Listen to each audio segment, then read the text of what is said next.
With the Butt Kicker Gamer 2, what you see and what you hear is what you feel. Butt Kicker. The future is feeling. Hey there, I'm Nicholas Dubois, co-founder of Advanced Sim Racing. We are a Canadian company. So what we did here today is for a real petrol head. He's really passionate about cars, as you can see behind me. We did a turnkey solution for him based on his needs. We try to gather as much information as we can on our client. And like we did today, we install a D-Box system. We install ultra-wide cube control steering wheel. We try to provide the best quality for your budget. So let's say if you want a budget of 10 grand, we're gonna give you something that's the best for 10 grand. If you want 20 grand, then we always try to stay within your boundaries. We do try to make it as easy as possible. So the client, once we install everything, it's pretty much gonna be a turnkey. So he's gonna press start on his computer, and right after, we'll try to explain everything, how it goes, how it works, and then he's ready to go. Our aluminum is from USA, treated in Canada, cut in Canada. So we do sand all our aluminum piece just to make sure the powder coat sticks to it. And that's one of the reasons why we use powder coat, is to make sure you have the best aluminum finish in the industry. And our quality is beyond what you can get with any other competitors right now. We are really, really passionate about all the gear, all the cockpits, all the sim hardware, and that's why we want to create something that's really gonna reflect our passion into our product. Come visit us at advancedsimracing.com. You can always reach us if you have any questions. You can call us, you can text us, you can go on Facebook, like our page, ask us questions over there, and we'll make sure to answer every questions there is. We are very passionate about what we do, and we try to make it as easier for you to go into the sim racing world, because there's a lot of gear, there's a lot of options, but let us guide you through your process, and let's hope you'll be an Advanced Sim Racing customer.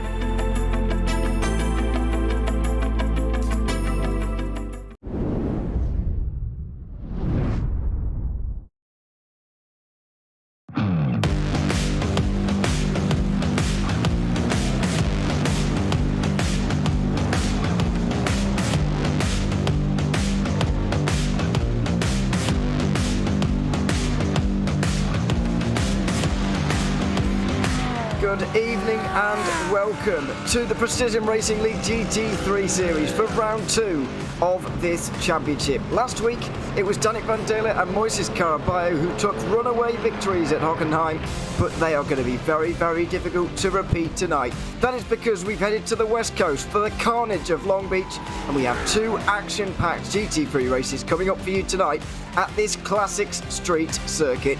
My name is Ewan O'Leary. I'll be alongside Joey Tebben here tonight for this broadcast with Hugo Luis behind the cameras. And Joey, this is the race that everyone will have had circled on their calendar when the series got announced. It is, and as you can see, I've got the only thing in my house that's sand-colored. It's the finest in California blanket fashion, and this is the finest racetrack in California, at least in my personal opinion. The walls are so close. The Long Beach Grand Prix is such a historic race on the IndyCar calendar, on the F1 calendar in the past, and every single driver is looking at this race with anticipation and a little bit of fear. Absolutely, probably the most fear of any of these 10 circuits we've got on the calendar this season. Fuji, the new addition to iRacing, is coming up next, and we're very excited about that. But this is certainly the one that is trickiest. As you say, one of the great circuits, especially in California, maybe in USA as a whole, especially when you go racing around here. Maybe to drive it's not the most exciting in the world, but to race around here, to watch a race around here, it is enthralling stuff, as we're about to find out. In case you weren't with us last time, 35 minutes race for the fixed series, which is going up first, and then the sprint series, which is a 40-minute race as well. Let's tell you a little bit about how the fixed series went last time. With the standings here, Danik van Dele, as I mentioned in the introduction, took everything from that. Not only the win, but pole position and fastest lap as well. Alec Bergstrom came in second ahead of Sean Carmody, and there you can see the rest of the top 10 as they ran during that Hockenheimring race as well. Let's also tell you about the sponsors which make this series possible, make broadcasting this series at RaceSpotTV possible as well, with VCO, of course, who are on board with us here tonight in the coverage and indeed throughout the season with the coverage as well, helping us out with all of the Precision Racing League events this season. Also, Advanced Sim Racing, owned and operated by passionate sim racers. Advanced Sim Racing designs and builds the sturdiest and most durable aluminum profile simulation cockpits available in the market today. All PRL members also get a 5% discount on SR products using the Precision5 coupon code. RaceLab helps you to improve your driving skills. With modern overlays, race statistics and native VR integration, you can get the best out of iRacing. Start using it now for free at racelab.app. Bookkicker products provide an incredible immersion and realism to every game. Feel every nuance and truly put yourself in the driving seat. And finally, NinjaTrader, ready to compete against the financial markets, supporting 60,000 users across the globe. NinjaTrader provides an award-winning service, trading software and brokerage services. NinjaTrader is always free to use for advanced charting, backtesting and trade simulation. Visit ninjatrader.com to get started with a risk-free trading simulator and start tracking your performance. Big thanks to all of those sponsors that are making this broadcast and indeed this series possible here once again tonight and once again this season. We're into qualifying, Jerry. Only 10 minutes for these guys to get themselves sorted. Not many laps to get them sorted either around a circuit that absolutely takes no prisoners. This session is possibly going to be one of the most exciting of the year. These drivers are going to get so close to the concrete walls lining this circuit. And Kyle Stryker, as you see, not quite all the way to the right, but that tire wall on the right back there, that one's always easy to hit. But Kyle Stryker is keeping it on the wall. Very well done. And it's not only going to be a difficult qualifying session, it's going to be an extremely important qualifying session because, as you can see, it's a very narrow track. Long Beach is one of the most difficult places to pass in any type of car, but especially in a big lumbering GT3 car. So if qualifying is important anywhere, it is very, very important here. And every driver is going to be given everything they've got here. I don't think anybody's going to be starting from the pits because qualifying position, track position is so important to this track.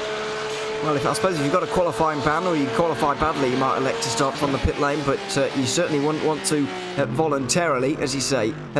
Kyle Stryker, gets off to a decent start there with 7th place as it runs right now for the number 7. If you look at Andres Espinosa in the 87. Now, he had a decent performance, certainly in that practice session there that we just saw. I don't know if he was leading by the end of it, but he certainly was through a good deal of the last half an hour or so while we were keeping an eye on things. Espinosa did have a decent lap time up on the board. He's only got the final sector to negotiate right now. Turns 9, 10 and 11. They're very tight indeed at turn 11, which is going to be a big talking point for the start, and we'll get to that when we do get to the start in about 6 minutes time. But final corner for Espinosa now. He aims to get the best exit off of here possible as it leads on to the long curved front straight over the line for Espinosa. And what's his opening time going to be?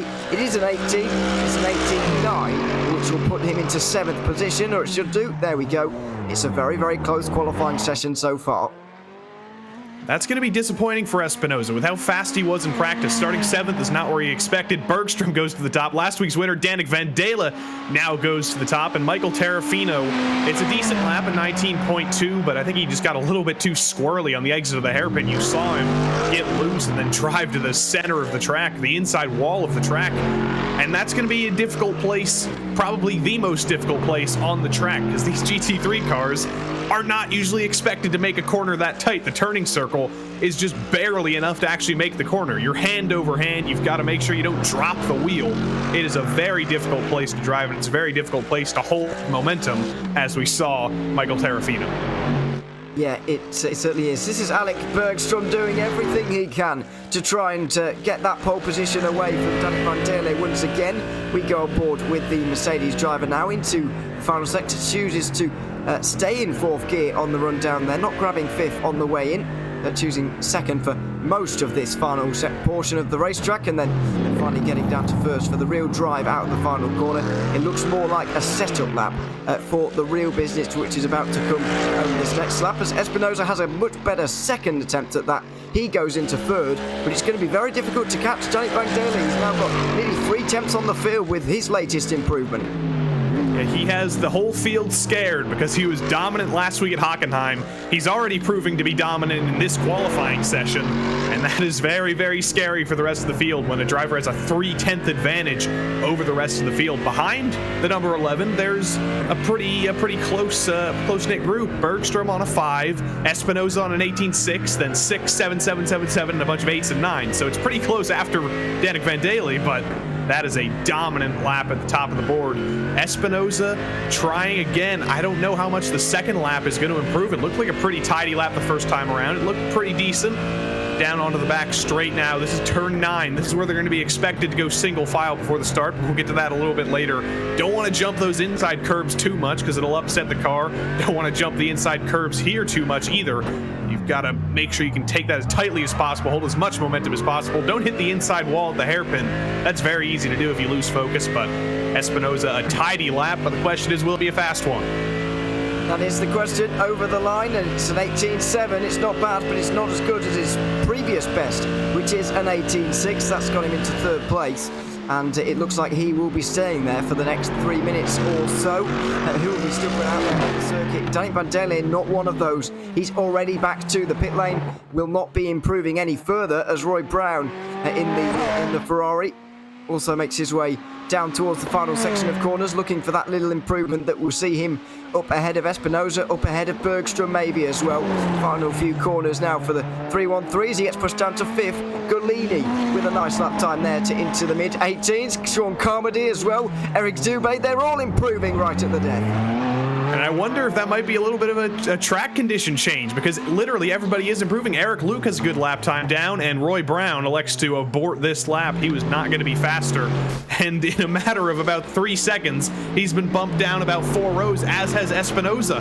He did such a good job to bring himself up the order, put himself third, and now he's lost all of it again, but he only lost it by about a 10th. Bergstrom down to Espinosa is about 0.002 under a 10th. So Espinosa's going to have one more shot after this to the line. It's tracking decently in the 117s all the way to the line. He does improve, and he improves 3 spots. So the track definitely does have some opportunity for improvement here if anybody else actually has the time to do it. Imagine making a 0.04 of a second improvement and moving an entire 2 places on a grid. That is unreal. But that's exactly what's just happened to Espinosa there. He's now inside the top 5. Now, I think this is possibly, I might be talking complete gobbledygook here, but it could be an effect of the street circuit, the evolution that we're seeing in this very short amount of time. At a normal racetrack, obviously, you do get more cars running around, but a street circuit is entirely different in its nature and also in the way it receives rubber. So who knows? Might be playing a factor, might not be. As Andre Bernardi makes his way over the line, it's an improvement for him, but it's 1 place of an improvement on that occasion. He gets in front of Adam Brockway for 9th position. Alec Bergstrom down to Eric Dubé. Those 5 cars separated by a tenth. 2 tenths pretty much covers the rest of the top 10.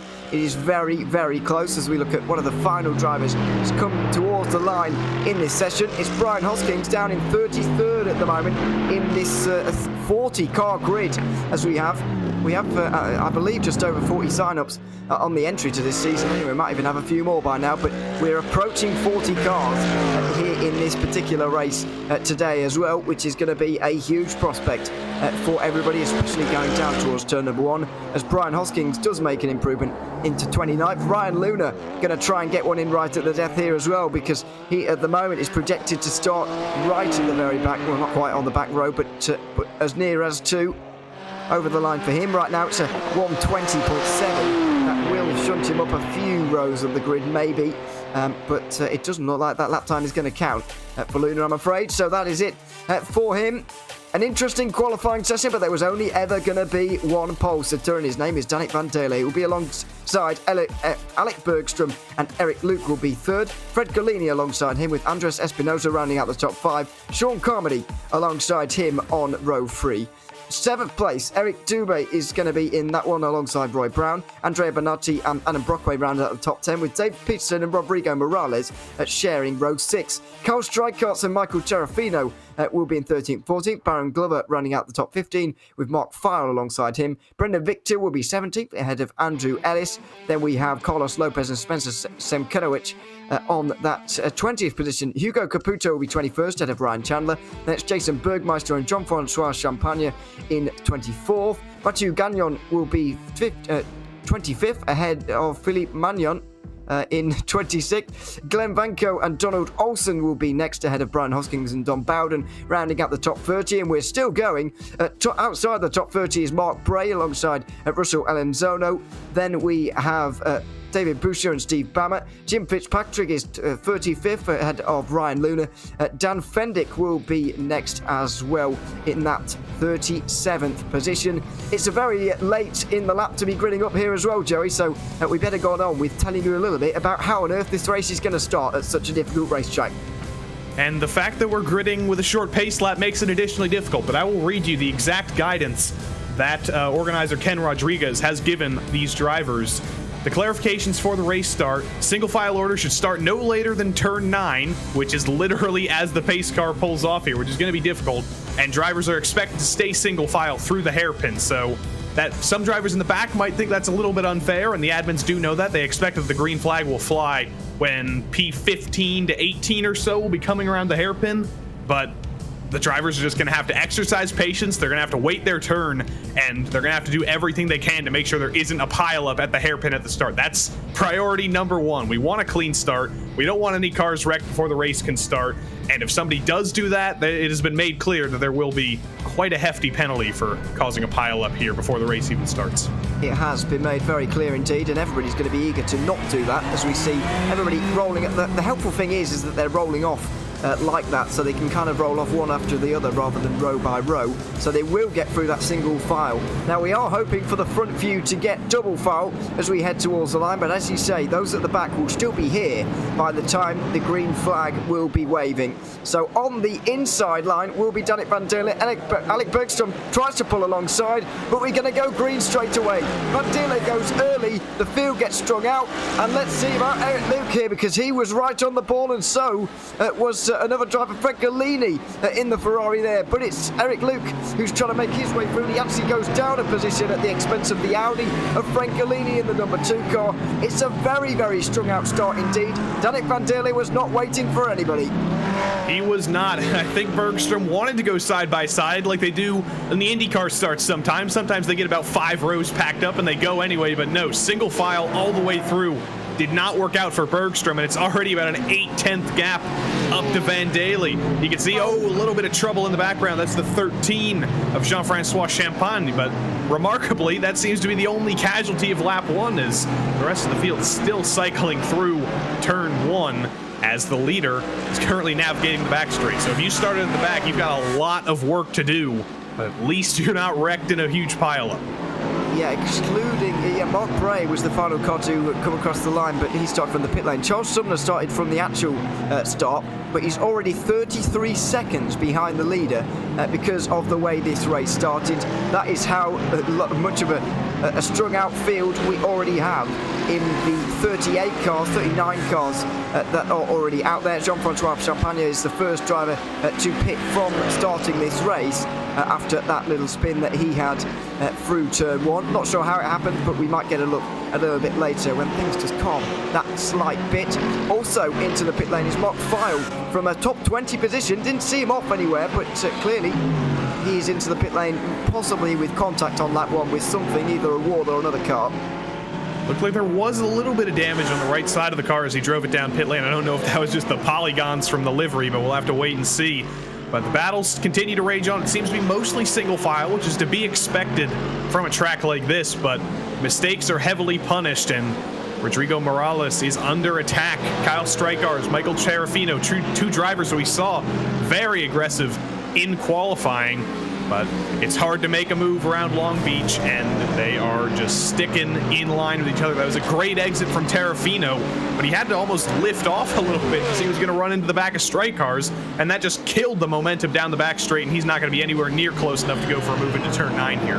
Yeah, pretty sure I heard contact. Not sure if it was between those two, but there certainly was contact down at that corner with somebody. We're on board with strike charts right now, and you can see just how close Terrafino is getting in the background. But he clips the inside wall. I think he clipped the inside wall there. Well, he might have lost it as well, or maybe both. Who knows? We'll find out soon. But he's going to be under pressure now from Glover, who is very, very close in behind.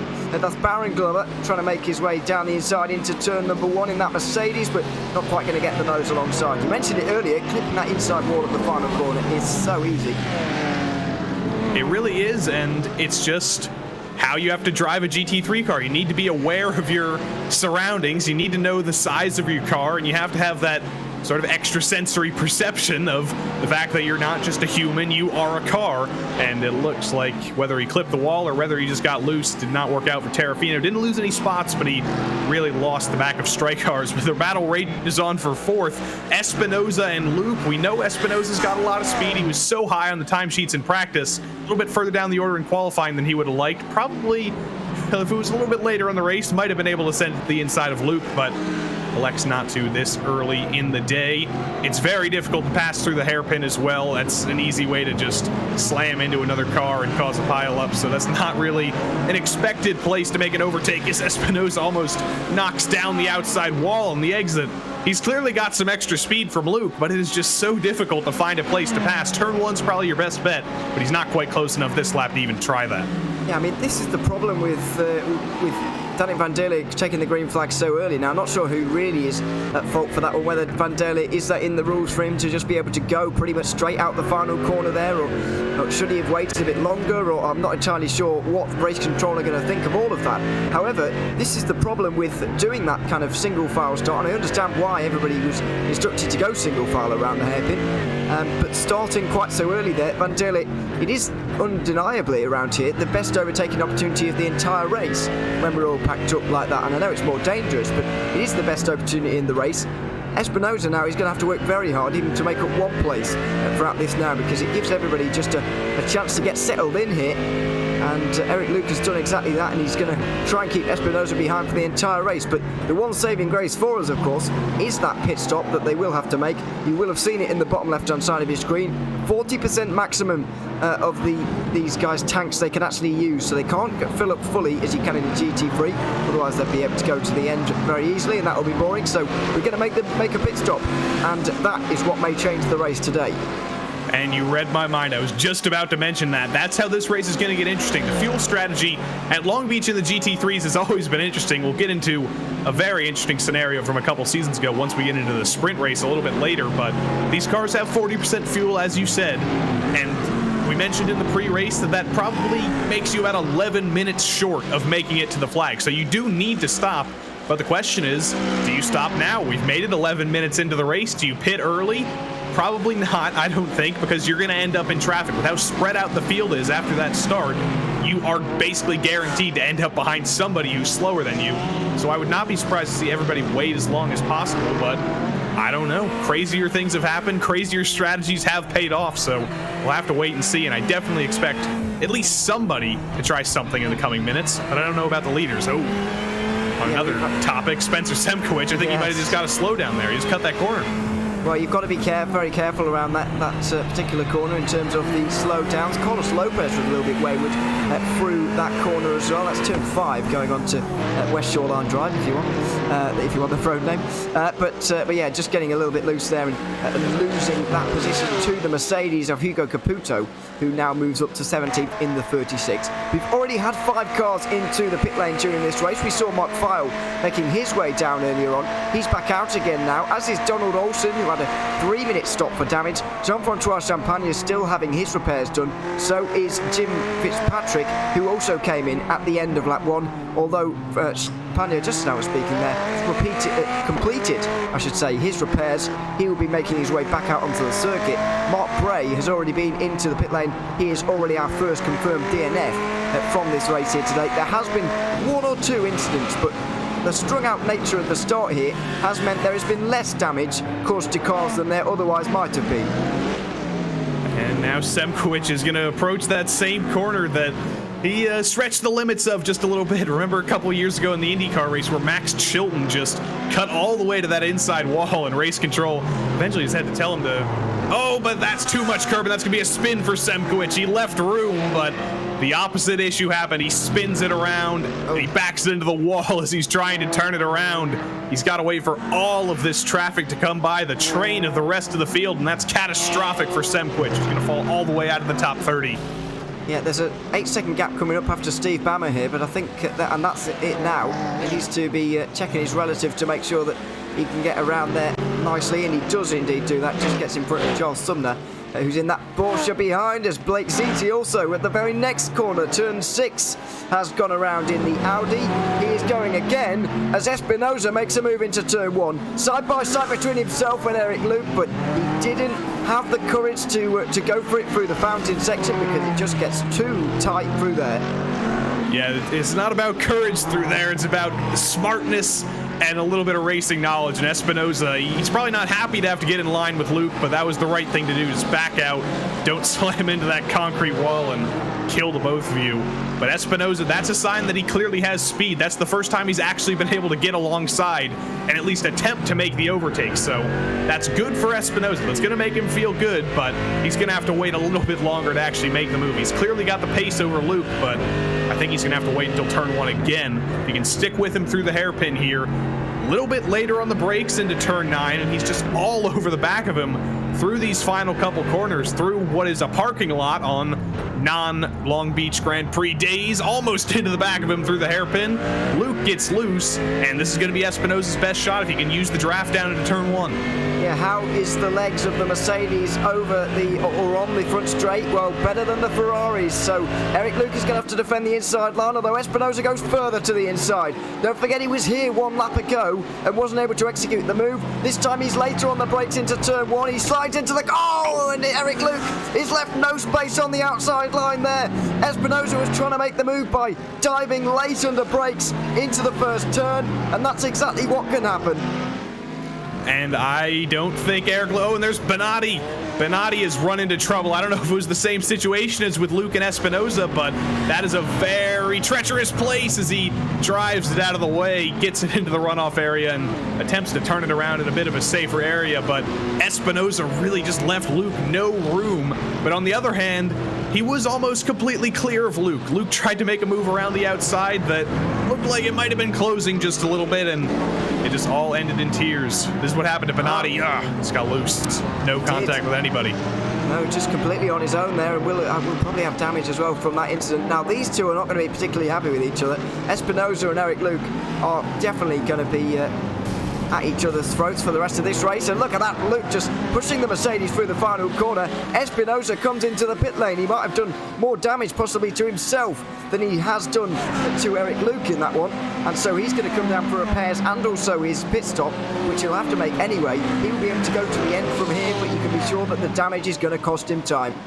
And you could see as he was pulling in there's huge damage to the right side of that car. I'm surprised there's not more damage to Eric Luke's car. He got slammed into the tire barrier, and that car seems to be running just as well as it ever has. So it's very surprising that Luke is the one that's come off with less damage there.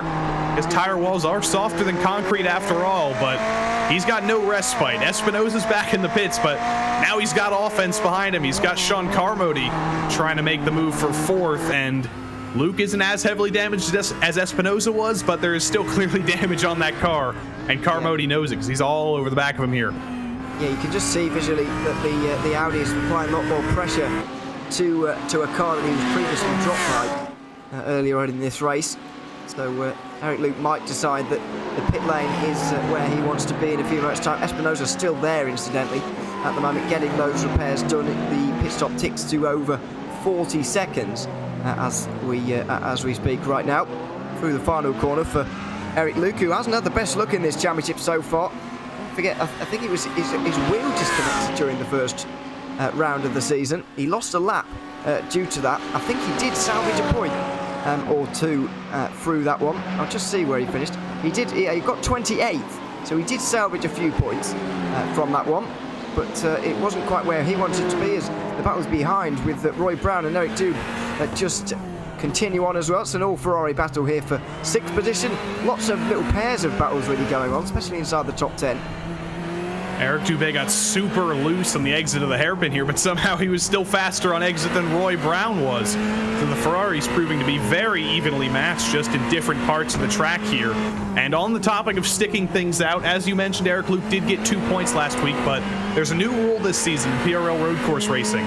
Normally, if you just finish the race, it counts as a finish, but this season you've got to finish more than half the laps. So as long as you finish more than half the laps and you finish, you are credited with the finish. But if you finish, say, whatever the equivalent of 20 minutes of laps down is, you will not be credited with a finish, and you will not get the points that you would have gotten in previous seasons, even if you do cross the line. So that's the new rule.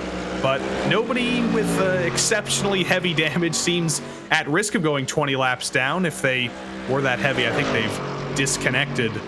But the battle for the lead rages on up here. It's down to half a second.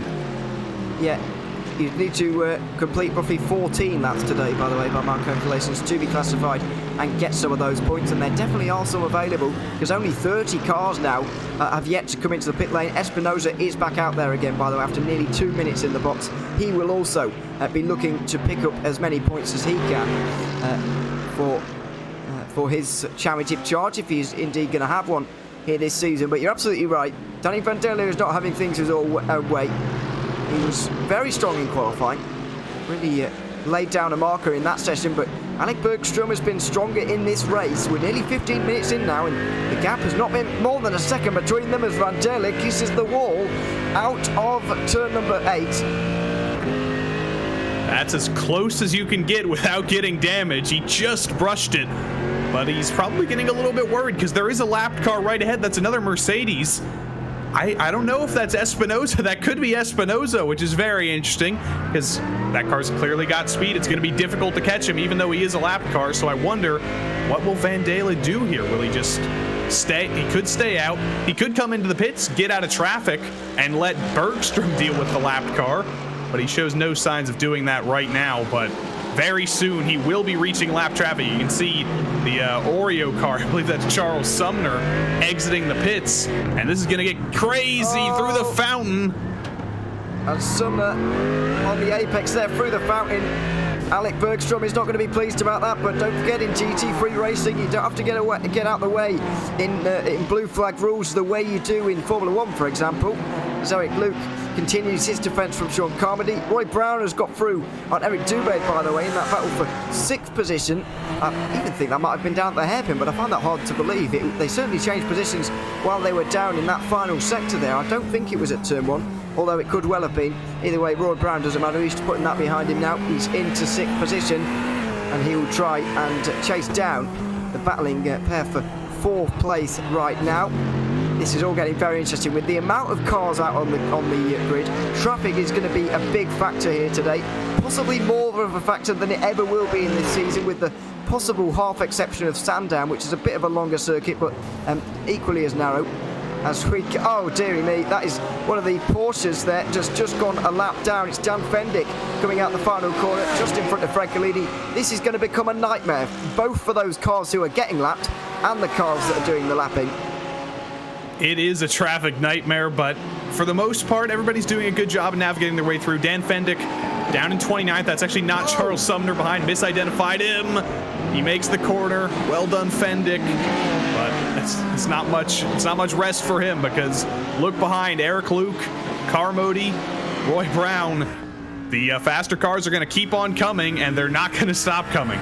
Yeah, that's a three-way battle going on at the moment between Ryan Luna, who's at the front there. You can see Dan Fendick in the middle, though he just pulls out the way to let Jason Bergmeister through in that Audi, in the Oreo, in the Lamborghini, I should say. There he is in the 74. He makes his way up to 29th position as all of the traffic now descends upon this part of the racetrack. Looks like possibly Rodrigo Morales in the Mercedes in the background there as well, but it can't be, I don't think. Anyway, there's traffic everywhere. Look at this. Down the inside for the Ferrari of Eric Luke there. He makes his way through on the Lamborghini. Sean Carmody's going to try and do the same. This is a complete mess for absolutely everybody. It's just about surviving. It is, and look how slow you have to navigate your way through the hairpin there to not get into the back of Burmeister. Carmody down the front straight. He'll have a shot now. And then after that, there's Brown, Dubé, Adam Brockway, Dave Peterson, Morales, everybody just in this train here. He's going to have to continue to navigate through these lap cars. Burmeister, no, he does get out of the way there. It goes to the outside, but he swings back in, not letting these cars by easily. Oh dear. Look at this. Carmody's trying every which way, but he's lost more than 2.5 seconds at this stage and finally pulls to the inside there, does the Lamborghini. That is not Rodrigo Morales in the background there, by the way. It's one of his teammates in the Mercedes. There's Roy Brown, having recently gotten through from Eric Dubé, but he's really going to find himself in that battle again if he's not careful, getting through on these lap cars as well. Adam Brockway is not too far in the distance there. You can just see him in that battle with Dubé. We're on board with the BMW, the highest BMW in the field in this race right now. They go through turn 8, or they try to, and this is becoming a right traffic jam. Eric Dubé just up in front of us there in the 887. Are we going to have a little dive into the final sector? No, we are not, because Brockway realises what is about to happen and the stack up that we're about to get through this. And Brockway has a lot of experience in traffic. If you were watching the PRL GT3 series race last night, he had an issue. He had to start from the pits. He qualified 5th, but a computer issue forced him down to the pits. He started 32nd, and he passed his way all the way back up into the top 10. So Brockway's used to traffic. He knows how to make moves. But here's Sean Carmody, the first real taker in the pits from this lead group. And that's a sign that everybody else might start following him in. They're sick of traffic. They want to get out of it. I don't know if they will. I don't know if I see a window deeper down in the field. They might get out of lap traffic, but they're going to get out in same lap traffic. Well, yeah, it might be a really smart choice, but it does also just depend. What's the traffic like on the rest of the circuit right now? There's only 2 cars out of this race. 36 cars are still running. If indeed we do see Charles Sumner out of the pit lane again, he has got 9 minutes in the pits to his name at the moment, so he might not return. But either way, that's still 36 cars. This track is not long at all, as we've already noticed, and it's so congested. It's like we never shut the roads to traffic at all, because there are cars everywhere. As Ryan Luna on the outside line there just tries to stay out of trouble himself. Terrafino has to slalom his way around in that 9th position in the red and white Ferrari just in the background. But Adam Brockway just applying that pressure to Eric Dubé. You can see how much traffic just influences these gaps. Brown and Dubé now separated by 3 seconds, despite that pass only happening less than 5 minutes ago. There goes Dubé and Brockway into the pits at the same time. Peterson does not follow them in. Peterson does follow them in. Terrafino stays out, and you can see lots and lots of cars electing to bring it in with about 15 minutes to go. This seems like a popular strategy, but everybody ahead of them still waiting it out. They still think it's better to stay out on track, to not stick themselves down in the rest of the traffic in this field. As you see the ticker scroll down to the side of your screen, I'm trying to see where the other drivers, where did Sean Carmody end up? He ended up about 17th. And he does have about a 3.5 second window to Brian Hoskins ahead, so he has actually got himself out of traffic, so this could really work out for Carmody. It could. I do believe he was ahead of all those guys anyway, but that gap's a bit bigger than oh goodness, it's a bit bigger. Yeah, this is a really nice call from Sean Carmody, and the guys, even Van Dale and Bergstrom, have got to be keeping an eye on this 40 car now. You've got to remember that Carmody was only just behind Eric Luke, about 9 seconds adrift from this car right here. Now, if he remains in traffic like he was earlier, then he might have lost the lead, but it looks like Van Dale has actually cleared the traffic. The only disadvantage for him now is that when he has to pit, he'll have to come through it all again, most likely. And the traffic's not over. There's 1 car right ahead, and there's still more up the road. So the traffic will never end. It worked out to Danik Van Dale's favor. He's pulled about 1.6 seconds over Bergstrom in the traffic, but it can all go the other way very, very quickly. We saw earlier with Dubé and Brockway with lap cars side by side on the track. It is so easy to lose a full second, maybe even a full 2 seconds in traffic. But it's a little bit of calm for Van Dale now. If he can get through the lap car, he'll have completely clean track ahead of him, but the minutes are ticking down. He's got to come into the pits soon. But how long can he wait? I reckon 1 or 2 more laps and we'll probably be seeing most of the field into the pit lane from here. We're still waiting for the top 12 to come into the pit lane, and a few more filtered through the field as well. But of those main contenders, the top 12 still have to make their stop, going down to Brian Hoskins at the moment, who's in that 520. But out the final corner for Danik Van Dele, and when they're out of traffic, he and Alec Bergstrom are pretty much identical in terms of lap times. It was just that poor run through traffic for Alec Bergstrom that has created that 2-second gap, and it has, well, I don't want to say decided this race just yet, but if it stays like this, then that moment of traffic will have decided this race. But of course, there could yet be another cluster of traffic that decides this race or turns it on its head again. And Roy Brown has just made his way through all of that trouble as Terrafino comes in. And just an update, that lap car you saw in front of Van Daly was Espinosa. I did check to make sure it was the right car, and that's actually going to be good for Van Daly because Espinosa's quick. He's not a slow lap car. He might actually pull him forward, and he shouldn't hold him up too much. So that's basically as good as Van Daly could ask for as we ride on board with Philippe Magnan. This is for position. Vic Till and Magnan for the final spot in the top 10, and now it is the final spot in the top 10 for Magnan as Vic Till elects to come in now. Going to get inside the top 8 here, getting past Terrafino and Chandler, as long as Terrafino stays going down the pit lane. It is quite a long pit lane around here. You do have to go the whole way around the bend before you can release the pit limiter again, so you do lose quite a long time. As you can see by the likes of Carmody at the moment, 50 seconds adrift from the lead after only less than a 10-second pit stop earlier on. There's Brendan Victil staying in the pit lane for quite a long time. Oh no, we just came to it relatively late. He stays in maybe a bit longer than advisable, but he's made his pit stop, he's got his fuel on board, and that's all that matters, as Adam Brockway is not finding himself in traffic here. He's finding himself having to make overtakes, which is also the disadvantage of coming in early. And Bergstrom's in. You see him in the pits. So this is the big moment we've been waiting for between the two leaders. Bergstrom comes in as we're side by side further back between Brockway and Bowden. I don't believe Bowden is pitted yet, so this is for position on track, but not for position overall. And that was a pretty easy move for Brockway as he moves his way forward. Oh, that's Bowden right ahead. That was his teammate further behind. I believe that was Donald Olson, who is around the back of the pack. But now the question is, does Danik Van Daly pit here? Does he pit this time? Well, he can't pit this time. You see this battle on your screen now is about a minute behind, so if he was to pit, he would have done it already. So it's going to be at least one more lap for him. But Brockway is having such difficulty getting around Bowden, who finally elects to bring it down pit road. Yeah, big slide out the final corner there, and just figured it would be better to come into the pit lane. He was probably right in the end. Yeah, sorry if I misled you there. One lap car that they were trying to get through on before we finally saw Bowden come into the pit lane. And what on earth was going on there? There's a car having big connection problems up in front of Peterson here. It's a lapped Mercedes. Can't identify it for the moment, which just drove into the wall on the front straight there for whatever reason, as Danik Van Dele makes his way into the pit lane in that number 11. Galini and Luke also follow him in. You expect Roy Brown to be here as well. We're still waiting for Baron Glover to be in, as well as Carlos Lopez. And then you finally see Bergstrom, Philippe Magnan, as well as Glenn Vanko. You can see inside that top 10 all have to come in as well.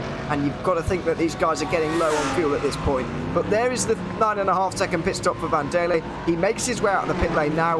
Where is Alec Bergstrom? Has he done anything here to really overtake on this lap here? There goes one of the Ferraris on the right-hand side. Where is the Mercedes there of Bergstrom? He's nowhere near close enough, I don't think. He's just come around that first corner now as Van Dele makes his way out of the pit lane. He goes around turn 1, and he's actually extended his lead through the pit stop cycle. That's a surprise because Bergstrom was actually half a second faster in the box than Van Dele was.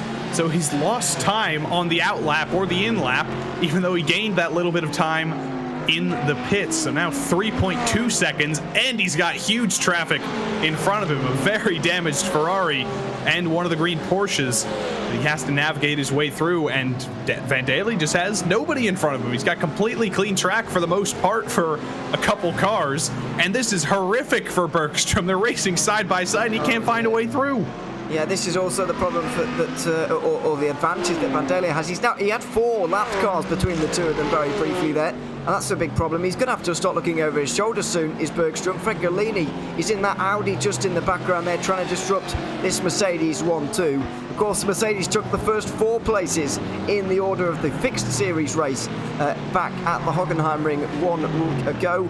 We also, excuse me, that was a top 4 in the sprint series race. It was a top 2 also in this fixed series race. Looking to repeat that here today at the moment. It's the 29 of Roy. No, it's not Roy Brown. It's just one of his teammates, not Terrafino either. Who is this in the 29 at the moment? It's Glenn Banco. Just makes his way out the pit lane in 20th position. There as a battle goes on inside the top 5. Eric Luke. Oh my goodness! Sean Carmody, and somehow he's down the inside. He clatters into Eric Luke, who for the second time in this race ends up in that tyre barrier on the outside of turn number 1. And that was a huge accident involved with a lap car. Roy Brown will take 2 places. That was reckless from Sean Carmody. I think he was trying to pull a Sebastian Bourdais with the lapped car there, and it just did not work out at all.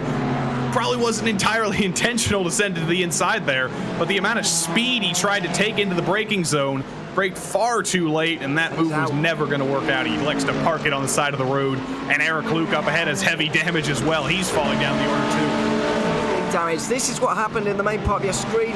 Carmody, was it irresponsible from Carmody, or was it just getting caught out by that slower running lap car? You can see that lap car is running very slowly on the racing line there, to be fair to Carmody. And so he tries to weave to avoid, but the Audi is never...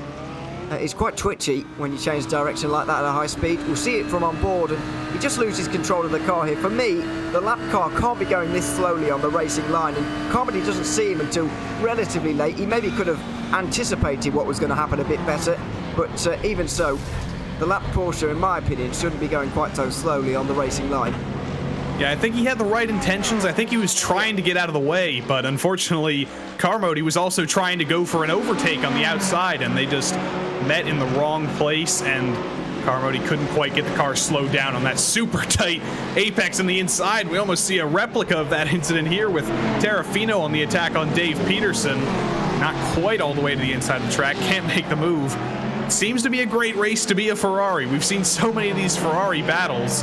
We haven't seen so much, even though the Mercedes is leading, but the Ferraris have been having a great race. A lot of them in the top 10 right now, and a lot of them have been putting on quite a show.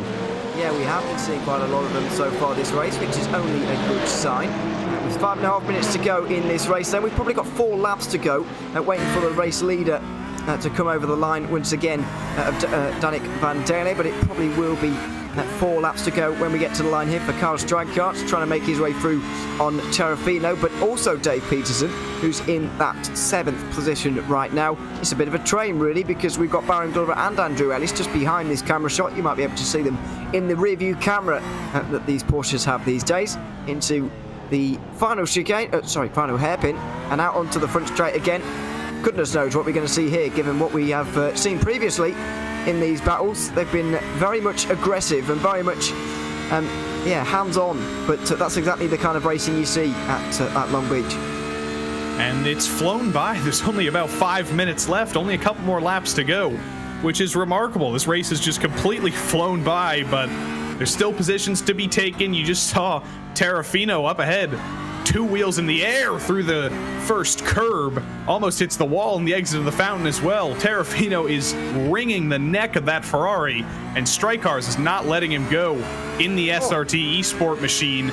Not close enough for an overtake, but close enough to put a lot of pressure on Terrafino, who's losing a bit of touch with Peterson, but it is a 3-car train here, and cannot make a single mistake. We saw Terrafino almost making a mistake through turn 1, almost making a mistake through the fountain, but he's managed to hold on, and if he can do that for 3 more laps, it will be in 8th place for that red striped car.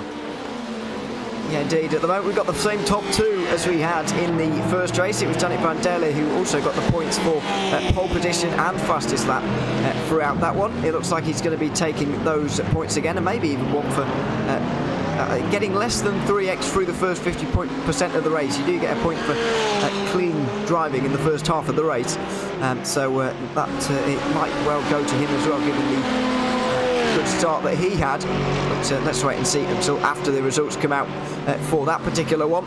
We're down towards turn number 1 here again.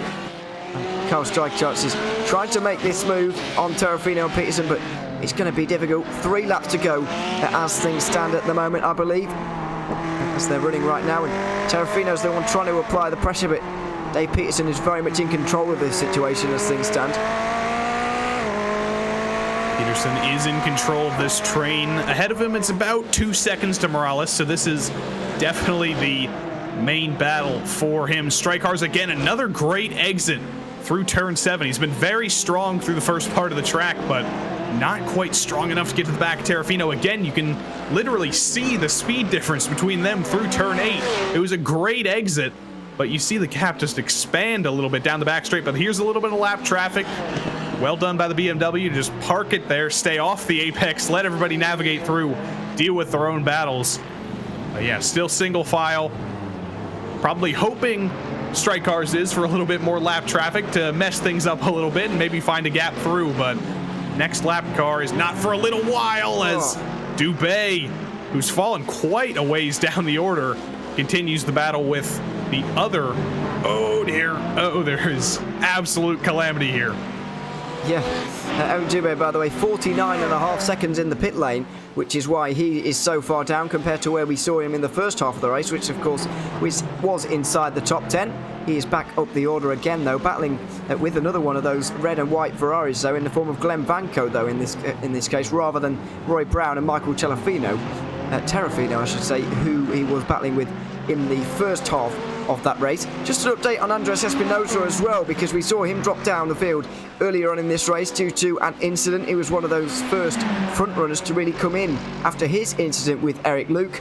Espinosa finds himself now in 26th position and picking up 5 points as things stand, as these two battle side by side almost into the first corner. But Eric Dubé, given what happened last time, he was so close to other cars going into turn 1, he might be a little bit more cautious on this occasion. But with only 1 minute to go, he does have to make this move sooner rather than later. He does, and you saw that ASR car behind. That is not our leader, Danik Van Daly. That's Hugo Caputo, who is also racing these guys for position, and he's probably hoping that they do come to blows in the way that we've seen a couple times in turn 1. But there's going to be one more shot or 2 more shots potentially for Vanco and Dubé into turn 1. The 2 Ferraris. Dubé clearly faster through the last part of the track, but now he's got Caputo for company. If Caputo elects to go for a move here, and he does, cannot make that braking zone in the inside of Dubé. Move did not work. That was not going to work, and well done for him for not getting into the back of Dubé, but that's actually lost Dubé quite a bit of ground, and I don't think he's going to be able to make the same move on Vanco into turn 1 this time. No, I don't think so. But meanwhile behind, I do think that our leader is coming out the final corner. There's Danik Van Daly in the background. Is he coming here to take the checkered flag, or will it be the white flag for one final lap? He's going to just get over the line with 3 seconds to go, and he's going to make everybody do one more here to go on to lap 27 now here of this race. A 5-second lead. It's all about getting to the end, but for his teammate Hugo Caputo, it's gone wrong into turn 1. It's gone very wrong, and I wonder if that extra lap might mess up some guys' fuel strategies. It's a bonus lap. There were only about 3 seconds of consideration there, so some drivers could potentially be a lap short on fuel. We hope they're not, but if drivers didn't consider the fact that there was that close window between 1 lap to go and 0 laps to go, we could see some issues, as here's what happened to Caputo, just completely on his own, and it's too late in the brakes. Way too late on the brakes and ends up in the outside tyre wall. Drops to 20th place as well. I think he might have fell, he fell behind Jason Burmeister there in the Lamborghini. But that should, and they're the 2 of them are actually. They are going to fight to the line for 19th position, just behind Danik Van Daly, who's going to take another victory. Maybe slightly less dominant than the Hockenheim win, because he did come under fire in the first half of this race a little bit from Alec Bergstrom, but in the end he had it in his hand throughout the entirety of this race, and he's going to go 2 for 2 here at Long Beach. Round 2 of the Precision Racing League GT3 Fixed Series goes to Danik Van Daly of Advanced Sim Racing. He now has 2 wins to his name, in GT3 competition at PRL as well as in this season of 2022. The checkered flag flies at Long Beach. There'll be some drivers very glad to see that indeed. We're not very glad to see it though, because that was an amazing race. It was, and there was just constant drama all the way through. Lap traffic made it very interesting. With a 5-minute longer sprint race coming up, I can only imagine there will be just as much of that drama. Here's Strike Cars bringing it across the line for 9th place. Andrew Ellis was the last car in the top 10, but battles are still raging on. All those cars that were 50 seconds to a minute behind Van Daly, they've still got this whole lap to complete. The race is not over for a large percentage of drivers. There's no number on this Mercedes, which is not very helpful, but through the final quarter, not much is going to change in this Mercedes battle, this triple Mercedes battle. And we're almost there. We almost got everybody to the line. Brendan Victil, solid result from him, and another quiet result for him. I remember I mentioned last week, we didn't mention him very much on route to a top 10, and it's another good result for Victil here. Yeah, he was, solid last week. Solid once again, but slightly worse off this time. 14th place for the 63 car, holding off Ryan Chandler to the line. But let's have a look at those results in a little bit more detail, shall we? There's no doubting about who won it. Danik Van der Leer by nearly 5 seconds. Fred Galini was the best of the non-Mercedes in 3rd place. Roy Brown in 4th, with Adam Brockway rounding out the top 5. Rodrigo Morales climbed to 6th throughout that race ahead of the all Ferrari battle of Dave Peterson and Michael Terrafino. Carl Streichart and Andrew Ellis round out your top 10, with Baron Glover just missing out. Carlos Lopez in the Porsche was 12th ahead of Andre Bernardi. Brendan Victil, as we just mentioned, held off Ryan Chandler. Brian Hoskins, Eric Dubé and Glenn Banco were the final cars on the lead lap. Jason Burmeister and Hugo Caputo rounded out the top 10 as they collided towards the line, you might have seen in the background. Russell Alinzodo was in that 21st ahead of Steve Bammer. Spencer Semkowicz was 23rd ahead of Matthew Gagnon. Then it was Dave Boucher and Andres Espinosa after that early problem. Philippe Magnon rounded out the final of the drivers, only 1 lap down. John Bowden was 2 laps down ahead of Dan Fendick. Mark File, after that early stop for him, finished in 30th place. Donald Austin was 31st ahead of Eric Luke and Sean Carmody, who finished 5 laps down with their contacts late on in that race. Ryan Luna joined them. James Fitzpatrick and Jean-Francois Champagne were the final drivers to complete the 50%. However, they won't be scoring points as they were outside of the top 30. Blake Ziti, Charles Sumner and Mark Bray all failed to make the finish. Well, what a fantastic race that was here at Long Beach. 27 laps of fantastic action, 40 minutes of it coming up over the next few moments. That is going to be great. We've got the Sprint Series coming up next. It really delivered for us at Hockenheim. What on earth are we going to see over the next 40 minutes? I could not tell you what we're going to see over the next 40 minutes, but if it's anything like this last race, like I just said, it's going to be amazing. Last week we had an amazing race with a 2-class dynamic. We've got the Pro Class and the Am Class in the Sprint Series, unlike in the Fixed Series. So there's 2 races to follow, 2 battles for the lead to follow, and even more traffic with even more cars. So you better stay tuned in, because you're not going to want to miss this. Absolutely. We did reach the maximum 60 entry list for this series when we kicked off 1 week ago for the Hockenheim race. That was certainly apparent as we actually went racing through there, but it's going to be even more apparent around here. It's such a short circuit is Long Beach, and it's going to be a very, very tight-knit field. Moises Caraballo, though, was the runaway leader there at the Hockenheim ring. Are we going to see him tackle the streets of Long Beach as well? Let's just update you on those who will be challenging him today, along with some others. Graham Levesque finished 2nd at the Hockenheim ring ahead of Diego Morales. Then we had Dominic Oliveira and Andrew Hardman rounding out the top 5. Drew Becker finished 6th ahead of Arnaud Denest. Ted Lowendick, Michelin Green and Vincent Trampanier rounded out your top 10 from Hockenheim. You can throw that all up in the air a little bit, though. That gives us a bit of an idea of who's going to be fastest, but we can also throw it up in the air because Long Beach is such a weird and unpredictable circuit. It is a weird and unpredictable circuit, and some drivers really excel at a street circuit like this one, and some drivers really excel at sort of the grade 1 F1 style circuit with a lot more runoff like Hockenheim was. But we'll have to wait and see the practice speeds, and we'll have to wait and see the qualifying speeds to see who's really got the edge at Long Beach today. Absolutely. This is very, very different to the Hockenheimring, and indeed very different to Fuji, which we're going to be seeing next week. Well, we've got a little bit of time. We've got 5 minutes before we get to that race, and we don't have any fixed series drivers to interview, unfortunately. But we should give a little bit of a word to Fuji and a bit of a nod to it. We're very much looking forward to going there for the first time. Not for the first time in PRL. We already have been there a couple of weeks ago, but here we are. We're going there next week, and I'm very excited to get a new iRacing track on the PRL GT3 series. Yeah, Fuji Speedway, another one of those Grade 1 tracks. Lots of runoff, extremely high speed, but an extremely tricky last sector. And this is the Grand Prix layout, so they will navigate their way through the little hairpin, the little chicane, and then through the rest of the twists and turns of Fuji Speedway, the off-camber last sector. It is an absolutely bizarre racetrack, but it's going to be a very entertaining racetrack. And with that long straight, it's not Long Beach, but it is a fantastic racetrack, and you'll see it next week. No 2-week break, unlike with the last series. After the 4th of July, we will continue racing with this series on the Tuesdays.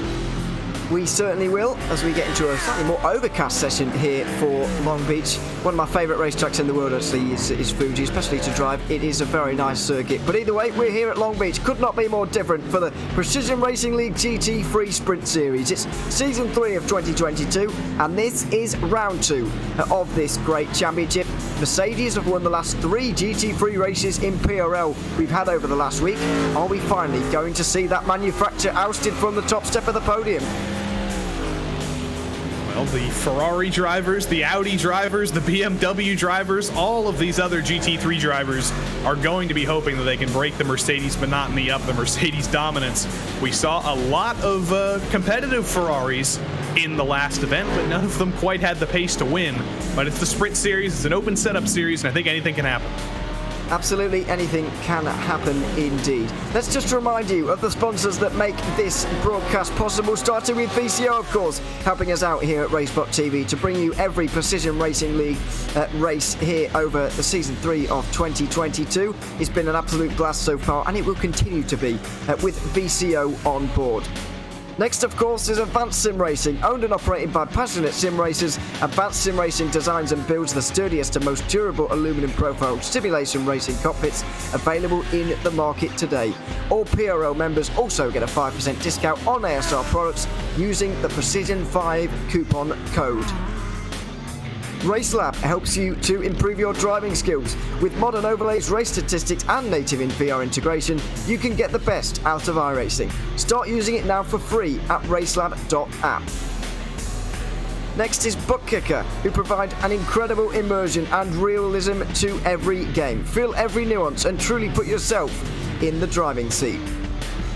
And finally, NinjaTrader, ready to compete against the financial markets. Supporting over 60,000 users across the globe, NinjaTrader provides an award-winning trading software and brokerage services. NinjaTrader is also always free to use for advanced charting, backtesting, and trade simulation. Visit ninjatrader.com to get started with a free, risk-free trading simulator and start tracking your performance.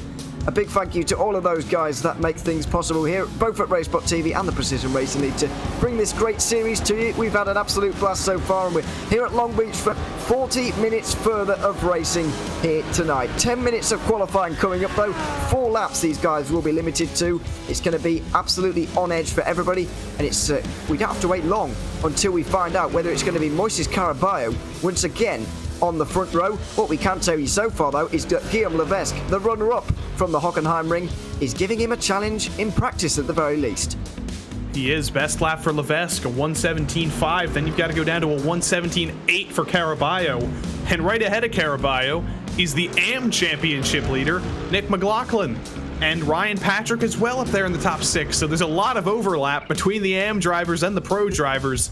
A lot of quick drivers who seem to be ignoring the fact that there is a Pro-Am split. They want to fight with the pros, and they want to fight for an overall win. Yeah, they do. Nick McLaughlin, by the way, did win that race at Hockenheim. Brian Patrick was second. The two of them right up there in amongst the pro cars. Do you think there's something that will be done about them being up there in these races, or will they stay in the AM category throughout the GT3 Sprint Series this season? Well, that's the question that I asked Nick McLaughlin after the race last week, if he thought he might get promoted up to the pro class. But I don't know. It's up to the admins. It might be a little bit late to promote him up to the pro class, and he's clearly got an opponent in Ryan Patrick for that AM championship, so it's not like he's completely out of his league, but I don't know. It's up to the admins to decide. I think if he does win this as an AM in a pro-am race, they might have a little bit of fodder to move him up to the pro class, but I don't know. He's got to win the race first. Yeah, that's not me suggesting, by the way, that they should move. I'm just posing the question. So don't come at me, please. Thanks. But anyway, yeah, just a few seconds to go here in practice, and then we will be going once again. Nicola Goffman, by the way, in that last race with that AM victory, took his 11th GT3 victory, or GT3/GTE. Victory here at the Precision Racing League. We count the two categories the same in our statistics, so that's 11 wins up on the board, looking for his 12th here today, and he's 4th in the all-time list for GT and GT3. I've got to thank Joey for sending me that spreadsheet though for those statistics, so I'm the person who's keeping them all up to date as well. Big thank you to them, but either way, he's very successful in this category of car, and he'll aim to be once again from that from that AM category. But 10 minutes await us now, 4 laps only for these drivers to get themselves out there, get themselves a lap in. You've got plenty of time here at Long Beach, being such a short circuit, to get those 4 laps in, but it doesn't make it any less stressful. You've got to get as close to these barriers as possible, as close to the walls as you can, and of course go around here as fast as you can, which is the aim, and we'll see who comes out on top in this second qualifying session of the season. Looks like it's a 44 car field for this race, if my counts were correct. And Christopher Rines is the first car out on track, who I'm not sure if we saw last week. He might have gotten lost. It was quite a big field. We didn't cover everybody, but I don't believe we saw Rines last week, so this will be his first shot at the series this season. In the BMW for the SRT eSport team, we saw them have pretty good race in the fixed race earlier. Kyle Strikars brought it home in 9th place at the end, so we'll see what Rines can do in that BMW. Looks pretty tidy. It is an outlap, so we can't really glean that much from this, but once he gets through the hairpin, it'll be first time lapped of anybody. It will, and the times are going to come thick and fast when we do get there. There are about 5 or 6 drivers only in the pit lane at the moment. This is Guillaume Levesque, the pace setter from practice, if you like. He's going to be trying to get this best run out of possible through the hairpin and getting that run onto the straight. And there he is. It's going to be a great chance to see, both on board and with the face cam as well, to just see the kind of work these guys are putting in to one of these cars. We mention it, of course, always in our other broadcasts, but I don't think it's going to be any more apparent than around here at Long Beach. You do work hard around here. And you saw him in the hairpin. He deliberately set up that straight because that was an outlap. The time didn't matter. The time through the hairpin didn't matter. So he took a wide entry to maximize that speed down the straight, make it as long as possible. Clean and tidy through the fountain. You can see, focus, you can see him looking into the next corner. I don't know if he has multiple monitors, but he must, because he's looking quite far into the corner. But Guillaume Levesque, it's a solid first sector. We've got to wait for the timing to come up to see how good it's going to be. But looks pretty clean, at least from this inside perspective. Very close to the outside wall there. Swings it all the way back to the left for turn 8 again. Incredibly close to the wall. Fantastic orientation skills for Guillaume Levesque in the 888, and it's a 20.7 in the first sector. I think the fastest first sector in the fixed series was a 21.1. Yeah, I wouldn't be surprised to see these guys in the open setup series just going that little bit quicker. Of course, you can get that little bit of time out of the setup as these guys are allowed to do. Be interested to know, though, what he's looking down at the bottom left-hand side of it. He just looks down to, well, there he looks top left there, but he's looking down for whatever reason over those last couple of moments. I'd like to know why, but anyway, he must be looking at something to do with the timings. You would imagine. He does go to the front, though. It's a 17.5 for him.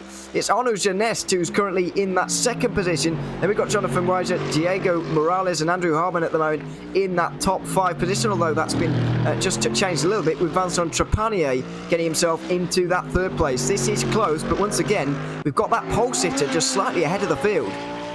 Guillaume Levesque is putting a clinic on the field, at least in practice and qualifying. It's proving to be extremely difficult to keep up with him. He's put 2/10 over Arnaud Genet in second place, but his teammate, Levesque's teammate, Kevin Norris, here in the Audi. If you remember last week at Hockenheim, it was a bit of a cursed race for this ASR squad. Just about all of their cars, except for Levesque, either ended up in the wall or inside another car. But Kevin Norris wants this to be a better day. 20.9 through the first sector. That's 2/10 slower than Levesque did. But through the final couple of sectors, we'll see. Does he have anything extra? Little bit of a curb hop in turn 9. Final couple of corners, clean, hand over hand through the final corner, desperately trying to get the car to turn. It looked pretty clean to me, but the clock is ticking as he approaches the line. It's not going to be in the 117s, I don't think. Yeah, 118.0. It's only going to be 9th. It is, and he even drops down to 10th with Nick McLaughlin going over the line in that 8th place as we go to Colin McKenzie in the 15 Audi right now. But yeah, you're right, it's not exactly where Kevin Norris wants to be, and these cars not exactly designed to go around that final corner. You can see the amount of steering lock that he was trying to put in there, but it's almost impossible to do that around that final corner. It's a very, very tight one indeed. It's basically, imagine if you're on I don't know how to explain this in American terms actually, but if you're going down one side of a 2 lanes kind of thing with the wall in the middle, you try and turn around for doing that. It's quite tight in your road car, so just imagine how tight it is in one of these as well at a higher speed. It's not comfortable, as Ted Lowendick has just found out, because he's coming out onto the front straight now and will be making his way over the line. A bit of a better lap there, although, well, actually no, it's not any better. 13th at the moment for him. He's only 6-7 tenths away, but he is still down in that 13th position to that top 10 in the I have to say I was expecting maybe to get a few more places than he managed in just 8th place last time about, but either way he's down in 13th this time as Miguel Fonseca makes his way over the line right now, driving in VR very clearly there on the right hand side. 3rd place in Am last time around. He's only down in 4th early on in this qualifying session. And it's another lap for Fonseca. It's going to be another lap for Lowendick as well, so it might have been under what he was expecting, but he's still got time, and I hope we do see him again, because I hope we can see that camera again. He always has fun with the cameras here, and I need to point out what hat he was wearing, but we'll see him a little bit later in the broadcast. Miguel Fonseca, though, he's a little bit more straightforward. You can see his PC on the left. You can see he's in VR. It's a very dark room. Yeah. He doesn't need lights. He just needs the lights that are directly in front of his head on that VR screen, and it's certainly working out for him. Unfortunately, he's been bumped down to 5th. It's been a pretty clean and tidy lap, but he's dropping down the order, and he's only got a couple more shots at it. He has, as Andrew Waring gets right up into 5th position there with a great lap towards the end here. But what about Fonseca? He's coming through the final couple of corners right now, and he's going to make his way around that famous hairpin now. See the wheel work, tries to get that car around as efficiently as possible, just running out right to the outside wall as much as possible. And he'll make his way over the line, even drops to 6th as he's been going around this lap, and he doesn't improve either. He's only 100th of a second down on his previous best, but it's still not good enough to get himself up the order any further. This is Andrew Waring, who's really had a slow start to this session, but he's right up there now in the top 5. He waited a little bit to put a lap down, but he is finally out there, and top 5 for Andrew Waring, no surprise. Very fast driver and all sorts of road course racing in the Precision Racing League. A 117.782 is a solid lap, and first place is kind of out of the question unless he can pull something incredible, because Levesque has just been so quick, and he goes faster. Levesque just set of 17.4, and the next fastest is a 17.7 of Genet, and then you only have to go back half a tenth to Waring. But here he comes to the line. Can he pick up that half a tenth he needs to go onto the front row? Yes, he can! Look at that! Wow. Oh my goodness, it's a small improvement, but it's just enough for the outside of that front row. Vincent Trepanier is going to try and do something about it as well, though. In that 4th position right now, he only needs, staggeringly, he only needs half a tenth of a second. I know it's hard to come by around a circuit like this, but it's not much time at all. So what can he do? Over the line, and he does do enough. Oh, it's more than enough. It's the 1st position. Guillaume Levesque has been demoted to 2nd right at the very end. There's only 9 90 seconds to go as Onu Janenka makes his way over the line. It's an 18-1 for him. He's going to be starting on the second row at very best, but Guillaume Levesque is going to be almost shell-shocked by that. That is shocking, but Vincent Trepanier has broken down the Guillaume Levesque wall and stolen pole from him remarkably. But there's still more cars to go. Ryan Patrick, 5th in AM at the moment. Remember, he was 2nd in AM in practice, so there's clearly speed in this car. 18.3 is previous best, 18.0 now. Definitely improves, but that's only a couple positions improvement. It's 1 position improvement. He's up to 2nd in AM now, where he was in practice. However, he does jump up a number of overall places, which will help him out in the race. However, there are 4 cars between himself and Nick McLaughlin to start that race, which is not great news as Lance Loomis makes his way over the line to mid-18 for him. So not going to be any better lap time than what we saw previously. Seconds tick down here in qualifying. We're unlikely to see any improvement from anybody, really. There's only 1 driver out there at the moment. I don't think anybody's going to be able to get around to do another lap here. Ryan Patrick is too far away from the finish line to improve on his lap time. He will start from 2nd in AM. But let's take a look at the starting grid in more detail. That late lap, Vincent Trepanier gets himself into 1st ahead of Guillaume Levesque. Andrew Waring will be 3rd alongside Arnaud Jeunesse. Then it's going to be Diego Morales and Dave Manoa rounding out your top 6 positions. Moises Caraballo only 7th after winning last week. Jonathan Wader alongside him ahead of Am leader McLaughlin. Then it's Alex Fournier, Andrew Hartman and Kevin Norris as well. Then in the 13th position, Mark McDonald will be 13th. It's going to be Ryan Patrick alongside him. Ozzy Milwane will round out the top 15 ahead of Ted Lowendick, a lowly 16th. Clayton Ham will be 17th ahead of Drew Becker. Then it's Dominic Oliver and Rob Campbell rounding out the top 20. Colin McKenzie, teammate of Campbell, will be 21st, and it's Lance Loomis in 22nd. Miguel Angel Fonseca may be a bit disappointed with 23rd. He'll be alongside Tommy Breeson on the 12th row of the grid. Devon Herboth, 25th for the reigning series champion. Ivan Tavitas will be 26th ahead of Caleb Lermont. That's Corey Precker, 28th. Robert Ridgway and Luke Davis round out your top 30. Brett Thurman and Michael Broomhead will be on the next row together ahead of Marc-Andre Desjardins and Kwok Nin in 34. Eric Haag only 35th for him ahead of Christopher Breens, who makes his first appearance in the championship this season. He's 36th ahead of Colin Hefferman and Alex Wright on the next row. James Doherty and Phil Amaro will be on the next row ahead of Patrick Gaugill and Jimmy Richards in the my favourite McLaren.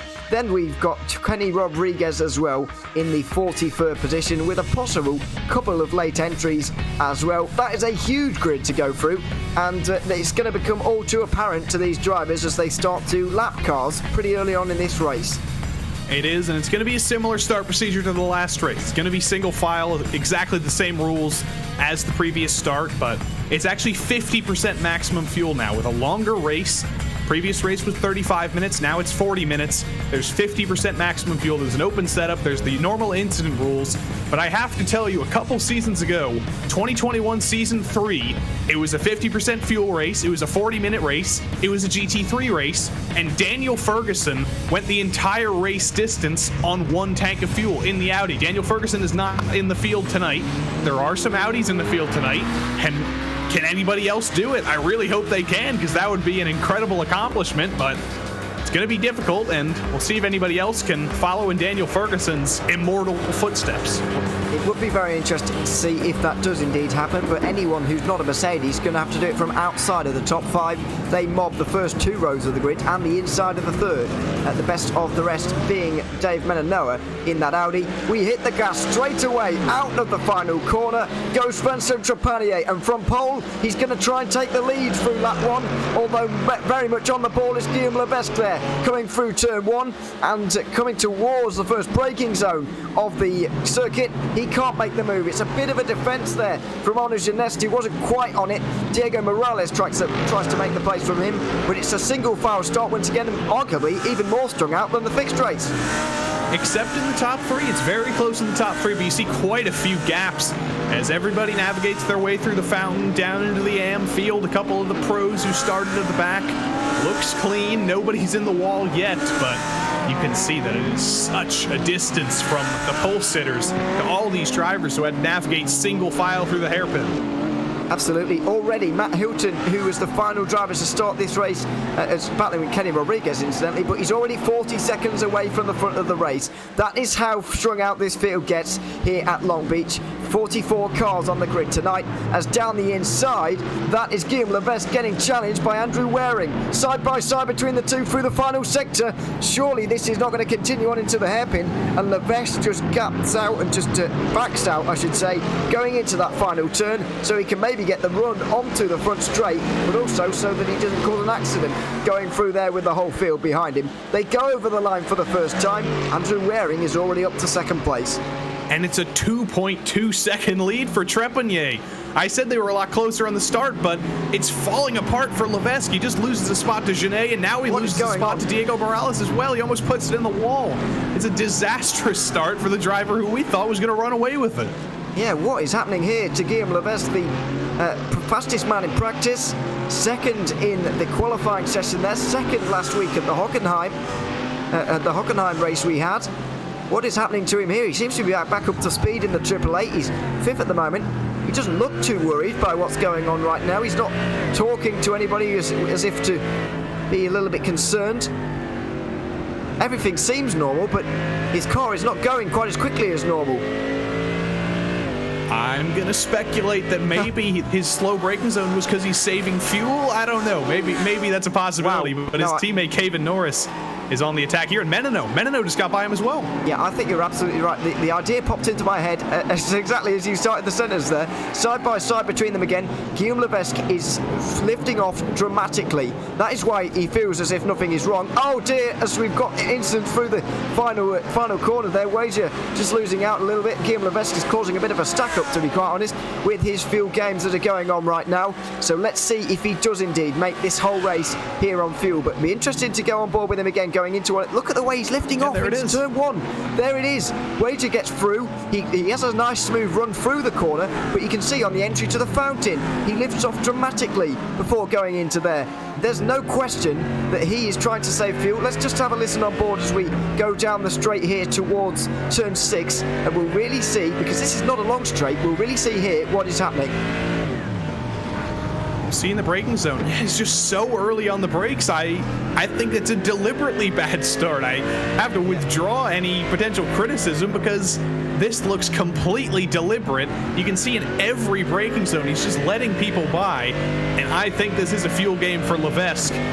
I don't know if it's going to pay off, but that's got to be what he's doing. He can't be this much slower in the braking zone with how fast he was in qualifying. And now he's got the AM of Nick McLaughlin in that Audi, the same car that did the fuel game a couple seasons ago. And we'll see into turn 1 if he just lets him by. That's exactly what kind of game Levesque is going to be pulling here. We haven't had the new Mercedes out long enough to really know how good it is on fuel, so this is a step into the unknown for everybody. But 8 seconds have been lost in the first 3 laps or so. Let's say he's been losing about 2.5 seconds a lap. That does mean that the pit stop would have to cost the leaders about 90 seconds, maybe 75 seconds, something around that. They don't cost the leaders that much time in reality. On early maths, I know that the field obviously gets strung out early, and Trepanier obviously gets a bit of a head start because he's on pole position. However, on early maths, I don't think this is particularly going to work out for Trepanier, for Levesque. But nothing gained if you don't try something. Yeah, I don't know how it's going to work out. You can see 10 seconds now as he let Nick McLaughlin by, and he's got a whole train of cars that he also has to let by. It's been 5 minutes, and it's already a 10-minute gap to the lead. Multiply that by 7 more 5-minute periods, and yeah, your calculations are probably about correct. It might be about an 80-second gap, which would, judging by the last race, put him like 20th. Yeah, I mean, judging by the pit stops from the last race, I know we can't quite do that because the fuel limitations are different and the race is 5 minutes longer. However, there were about 49 seconds in the pit lane Now, of course, you're not actually stationary for all of that time, so you don't lose 49 seconds.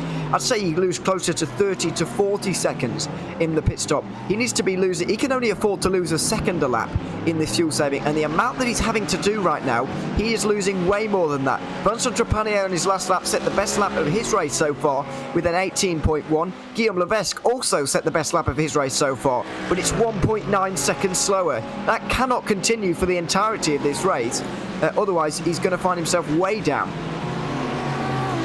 Battle in Am rages on for 8th. Back down here, Precker and Ridgway. Robert Ridgway again, basically the same place he was last week, taken to this new GT3 league.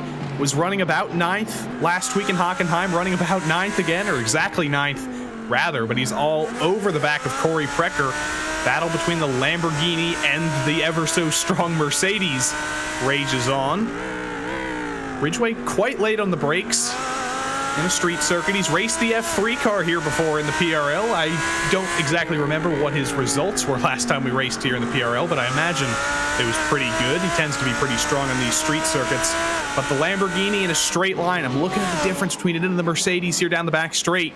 Seems pretty equal, if not a little bit faster for the Mercedes, and that's going to make it difficult to make this move. He's clearly almost tied on speed with Precker, but that's not going to do very much for him.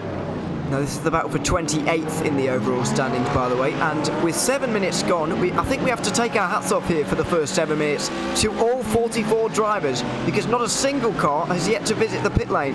It's going to happen at some point, I'm sure of it. However, I just want to take this moment to not thank everyone, but congratulate everyone almost on getting off to such a clean start. I know it's a single file start and so on, but it's still very tricky around a circuit like this, but we've gotten through the first few laps completely unscathed in this race, which is more than can be said for pretty much every other race that's ever happened at this circuit. Well, don't get ahead of yourself, because Norris and Hardman were pretty close through the fountain there, but two drivers who know how to place car on a racetrack. They knew how to not run into each other. Well done by both of them for a battle through the fountain work, but the battle for third, the battle for the podium now rages on with two more Mercedes, whatever the plural is, Genet and Morales. The orange Mercedes and the purple Mercedes. Morales all over the back of Genet, but needs to use this draft, and I think he's just a little bit too far back. Use the draft to his advantage to make a move into turn 1. The setup on Genet's car seems to be just a little bit faster in a straight line, if anything, and that's going to be frustrating for Morales because he's not going to be close enough to make that move into turn 1. Now he's going to have to stay where he is in this battle for third position, which is exactly where he finished at the Hockenheim race 1 week ago. Race winner, of course, is Moises Caraballo. He's currently down in 9th place. Got Guillaume Levesque down there in 8th at the moment as well. He finished 2nd last time. Dominique Oliver is quite a long way down at the moment as well. He is on this field, but he's not to be seen on the main page of our timing screens right now. Andrew Harmon not inside the top 3 either. The best result last week from any of the drivers inside the top 3 at the moment is Arnaud Genet, but he only finished in 7th position last time around. Unlike what we saw in the fixed series, where we had the same 1-2 for both a first round and second round from what we've just seen, we're seeing a completely different look to the front of the Open Series race. And that just tells you how different these two tracks are. It didn't work out that way in the other series, like you said, but the difference between Long Beach and Hockenheim last week could not be any more different. And clearly the differences are working out very well for Vincent Trepanier, and they're working out pretty well for Morales and Genet as well here. But again, it's the same thing we saw in the last lap. He's just that half a second behind. A couple too many tenths down the straight, a little bit too slow down the straight to make the move. A couple of Audis battling behind him as well, but the draft has not been the friend of Morales, unfortunately. Hasn't been able to get to the back of Genet really and make his way through. This is two of them drape their way around us, scoop their way around these walls as much as possible. That was a real vault over the curbs, and Morales, has he got to slow down for that? Not quite. That's pretty much the one corner where you do have to be careful in terms of track limits around here. Obviously that they police themselves really for the most part, but around there you can, if you're really aggressive over that curve, you can get yourself slowed down, which is pretty much the only place on this circuit really. Yeah, basically the only place you can cut it all the way to the wall on the inside of turn 8, as you just saw Morales do there. And then through the final parking lot section, I suppose you could get yourself a slowdown, but that would just be stupid, because that would be a very, very slow way around the corner. So that is basically the only place you can get a slowdown. We did see somebody get a slowdown there in the fixed race earlier. You do have to be careful, but well done by both of these drivers to make it through there. And again, just repeating exactly the same thing I said in the last lap. Half a second, Morales pulls ahead just a little bit, or Genet pulls ahead just a little bit. You can see the orange Mercedes in the background just staying exactly where it was at the start of the straight. He's a little bit later on the brakes, but just tantalizingly close and cannot make the move. I think Morales has already given up on trying to make the overtake on the circuit. He's trying to save that little bit of fuel to maybe make the difference in the pit stops. As last week's race winner Moises Caraballo is in a sea of ASR cars at the moment. You can see the purple and black liveries for these guys at the moment. Alex Fournier has made his way through. Kevin Norris just in behind. He really is in a bit of a sandwich. He was previously running in 8th place, but he does not have the pace around here that he had 1 week ago. Doesn't appear to, but it's still a top 10, which is a strong result. But no, it's not the dominant speed we saw at Hockenheim last week. It's not the race winning speed we saw at Hockenheim last week, but it's a difficult track. It's not for everybody. Kevin Norris, you can see the difference between the Audi and the Mercedes is a multi-car battle, but Caraballo unfortunately has a little bit of draft from Fournier ahead, and Norris maybe could have sent it to the inside. Caraballo was awfully early on the brakes, but it would have been a very late move and a very low percentage move. Norris really seems to be faster. You can see him looking over to the right. Definitely has another monitor there, which is very helpful at such a tight corner. Flashing his lights at Caraballo now, clearly unhappy with how slow Moises is going, and he is close enough here. I think he might be able to go for ascend into turn 1. There he goes. Yeah, he looked like he was shouting actually through the braking zone towards turn 9. He looked like he was shouting for some reason. Caraballo is lifting off into these braking zones. The reason he is quite so far back, I think he's saving fuel as well. Not to the extent that Levesque was, but Levesque has also picked up the pace in the last few moments. He's now doing low 19s as Colin McKenzie makes his way into the wall at turn number 1. He gets back going again, but he might have got help to get there. Also saw Morales, as I mentioned there, lifting off as well to maybe jump at 1 or 2 in the pit lane, but we might see somebody trying to do this entire race on no pit stop, because it isn't a mandatory stop here today, as Morales, as I say all that, on a Genet lets that position go. Diego Morales is now into 3rd, and it happened down into turn 9, strangely. That must have finally worked out. Let's take a look first at what happened to Colin McKenzie. He was having such a strong run, but again, just overcooked it on the brakes too late.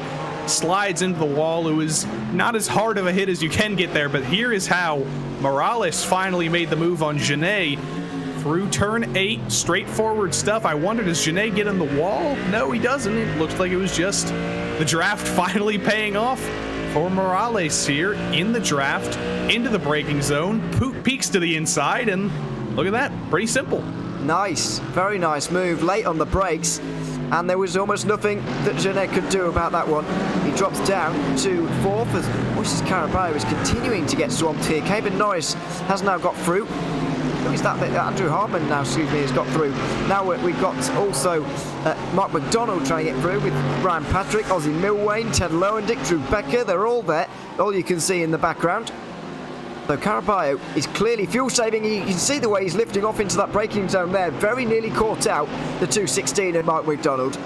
And he's got to be careful. Kevin Norris was getting frustrated because if Caraballo is lifting off so early with a car right behind him, it's almost impossible to have any time to adjust your driving to that, adjust your position. And that's an easy way to just have another Mercedes ramming into the back of you into the braking zone, but he had a little bit more distance back to Mark McDonald that time. It was a lot less scary through turn 9 that time, but McDonald clearly the quicker of the two. He doesn't seem to be fuel saving. He doesn't seem to think that that is necessary, and I imagine if Caraballo does the same thing he's been doing for the past couple laps, it should be a fairly straightforward move into the top 12 for McDonald here. It should be. Let's listen into Caraballo here, because I'm sure he's lifting off. Oh, there it is. Didn't even have to stop talking to hear that one. The clutch was definitely in for Caraballo. It's an interesting. I'm so interested that the likes of Caraballo and Levesque, the guys who you'd expect to have real pace around here, especially in the case of Levesque, Why are they trying the alternate strategy? Why are they trying to kind of turn the tables and overthrow the leaders when they are setting the pace out front? They can use their pace to go on the normal strategy and get good results in these races.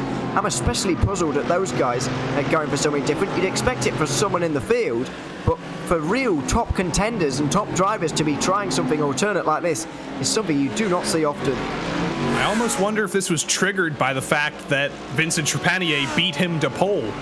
I think if Levesque started on pole like it looked like he was going to, he probably would have just stayed out for as long as possible and led this field until he finally had to make a pit stop. But because he was put on the opposite foot, he had to start second. He didn't start from the lead. I guess he thought that he had to do something different, and I guess Caraballo, who is deeper in the field than he was last week, also thought he had to do something else, but I don't know if it's going to pay off. They haven't been losing time at the same rate that we thought they would. It stayed pretty stagnant. It's now a 15-second gap between Levesque and the leader Trepanier, so it's not that huge gap that we thought there would be. And we've got a car down pit road. This is not Caraballo, it's Dominic Olivier, the first pitter. Yeah, great performance for fourth at the Hockenheim last time, but there's damage to the right-hand side of that car, and this is not a scheduled pit stop for Dominic Olivier in the 99. There's surely another backstory to this one in the form of contact, I would imagine.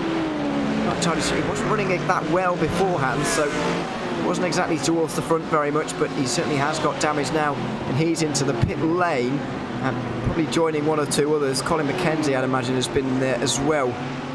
Oh, he actually hasn't. Colin McKenzie, despite being in the wall at turn 1, actually hasn't been in the pit lane. So Olivier, believe it or not, 17 minutes into this race is the first pit stop in this race, which is really, really extraordinary around a circuit like this. It is, but this train continues to rage on with Caraballo. Now next up is Ryan Patrick, second place in AM, then Ozzy Milwayne, then Lowendick, then Becker. And there's so many cars waiting to take advantage of this strategy that Caraballo's trying to pull. There's Ted Lowendick's camera. He's got those beach balls in the background, just like me, a little bit beach festive. And I told him, he asked what his costume should be this week. I told him there's a Bubba Gump shrimp on the inside of the track, and I expected to see him in a shrimp costume. Unfortunately, he said the shrimp costumes he found prevented him from being able to reach his pedals, so he couldn't quite make the shrimp costume work, but he's got the Bubba Gump shrimp hat. Ted Lowendick, it's working out for him. It's 14th place right now, but in a 44-car field, that's pretty solid, and he's first place in my heart. I want to know why that beach ball's floating. How has he done that? Magic. Yeah, it is. Anyway, that's going to keep me puzzled for the rest of the night. Anyway, he's 16th for the moment, as you're saying. He's in this train that's been created by Moises Caraballo. Ryan Patrick has just got himself out of this right now. What Caraballo is basically doing, he's like a ticket man on the entry to a stadium. He's just handing them out and letting everyone go one by one. But unfortunately, he's creating 2-second gaps between everybody, so they can't exactly battle with each other. Either way, he's lifting off again, going towards turn 9 and saving that little bit of fuel. It kind of remains to be seen. Is he saving fuel to shorten his pit stop, or does he have real designs on actually going all the way in this race, going all the way to the end without making a stop? Well, he's lost so much time that if he was going to reduce his pit stop time, it would only be a couple seconds and it wouldn't really help him at all. So if he's being this aggressive on the fuel save, it's got to be to make it to the end. So there goes Ozzy Milwayne past him as well, down to 15th for Caraballo. So it's got to be an aim to get to the end. It's got to be an aim to get to the end for Levesque as well. There's no way that they would give up this much time just to make up about 4 seconds in pit lane. Yeah, you're absolutely right.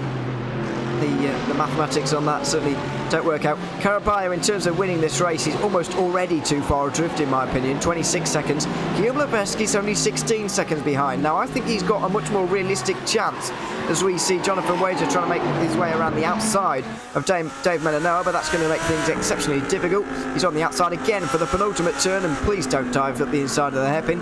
I think that voice was going on in his head as well, so he dives behind and decides to stay behind as we hit the half distance here in this race. But Guillaume Levesque is losing time at a much less less of a rate than he was earlier. It's down to about half a second a lap as opposed to 2 seconds a lap, which it was earlier. He started this race doing 120s. He's now doing 119.0s, but because he's not going through his tyres quite as quickly, he's losing less time to the leaders, if you like. So Trepanier can only do mid-18s now as opposed to the low 18s he started this race in, and Levesque is just losing that little bit less time to what he was earlier. I reckon he does have a bit of a chance of maybe winning this race still.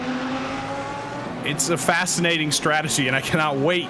Well, I don't want the race to be over, but I cannot wait for 19 minutes from now when we can see how that really works out for Levesque. I just saw Rob Campbell has brought it down pit road, but that's only 2 drivers who have elected to bring it down pit road, and we're 21 minutes into the race. But we'll see if Rob Campbell manages to trigger all of the field coming in. And you just saw scrolling on the ticker, 7.8 seconds in the pits for him. So even if you make up like 4 seconds by fuel saving, the 16-second gap for Levesque, the 20-plus second gap for Caraballo, it's only 7 seconds total in the box. So if you were just fuel saving to have a shorter pit stop, you've lost the race already. You've completely screwed that up. So they're definitely going to be saving to make it to the end. There's not going to be a pit stop for those guys if they can help it. It's hard to work out how much time these guys are losing in one pit stop, but it's about 40 seconds in the lane. And of course, that is you're not always stopped in the lane, so you don't lose 40 seconds. You lose a little bit less than that as we go on board now with the 666 of Miguel Angel Fonseca in the 666. Using the VR, of course. It's getting darker and darker at the moment in his room, so we can barely see him, but luckily he can see where he's going and see down the inside of this Mercedes into turn 1. That's Clayton Ham on the outside using his number 7, as he always does. Defends, though, into the first corner there and into the fountain section. He'll carry on just ahead of Fonseca. But 4th place, this is the battle for the final spot on the AM podium. Fonseca versus Ham. Campbell brought it down pit road, so he is also in the fight for the podium, but right now on track, this is the fight for 3rd, and that was a very, very close cut through turn 4. Oh, into turn 7, turn 8, dives into the inside, and Miguel Oh no, there was not Ham. Enough room. No, you're right, Clayton Ham, and he flashes the lights in disgust at what has just happened. There just isn't that much room going through there, and that tyre wall doesn't help on the outside line here at that corner. It really does narrow things up quite a lot. Is there to protect the concrete wall, of course, and all the houses, I guess, as well. But it does make life a bit more difficult, and that's going to be into pit lane for Ham, is it? Oh no, he stays out. So clearly the car not too damaged, but yeah, just I think you're right, to be honest. Just not that much room to make that kind of dive at that corner as into turn 1. There is room here, and Moises Caraballo lets through Ted Lowendick almost. Not almost, just completely. Caraballo fall continues, and Drew Becker's going to be the next one he has to let by. 30 seconds now is the gap between Caraballo and Trepanier. That's almost a complete pit stop, so even if he does take overall 2nd behind Levesque on the same strategy, or overall 1st if Levesque can't make it, he's going to get caught by Trepanier because he's going to be so much faster, and he should easily be able to make the move. They do run into each other on track. I don't know if this is going to work out for Caraballo. I don't know if he thinks it's going to work out either, but he has to commit. He's committed so much to this. He's given up so much track position. He's given up so much time that if he doesn't go for this now, it's basically a complete write-off. So he's got to go to the end here. He does. We'll see how far these guys can go who aren't fuel saving to the very end. I wonder if Vincent Trepanier is just going to go until he gets to the lap cars. Now that's only about 5 seconds away. Kenny Rodriguez has had a pretty clean race, but the amount of stringing out that happens, he talks about it all day long, the amount of stringing out that happens at this circuit does mean that you catch the back of the cars in front rather quickly. As we go on board with Caraballo, you hear the clutch go in. You see Drew Becker go down the inside. Moises Caraballo is 15th now in the pro category, and he's over 30 seconds behind Vincent Trepanier. I think if the 87 car came in right now, he'd be in front of Moises Caraballo. It would be very, very close, but even if he did come out behind him, he'd be able to easily get by him because Trepanier wouldn't have to save. Waring wouldn't have to save. Morales wouldn't have to save. All those guys wouldn't have to save, and it would be a very straightforward move just to get straight back by Caraballo. So it might not be a race-winning play, but there are still possibilities for a top 3. Remember, Daniel Ferguson, who I mentioned, when he did this a couple of seasons ago, when he made it all the way to the end with a 0 stop, he did finish 3rd. He didn't win the race, but 3rd was still better than where he started. So even if Caraballo can't win, if he can pull off a 3rd or even a 5th, that'll still be better than where he started. So I think the win might be out of the question, but I don't think a good result is out of the question if he can actually make it. This is true, as Kenny Rodriguez just make the first kind of longish stop of the day. He's going on for a bit longer than he would have liked, I think, there in that BMW, but we have now seen a number of cars and drivers come into the pit lane. Rob Campbell is the best placed of them, but he's only 34th at the moment as we go to another VR user, Quoknin. Turns out we had at least 2 VR users on the podium of our last time around, but Quoknin managed to get that podium.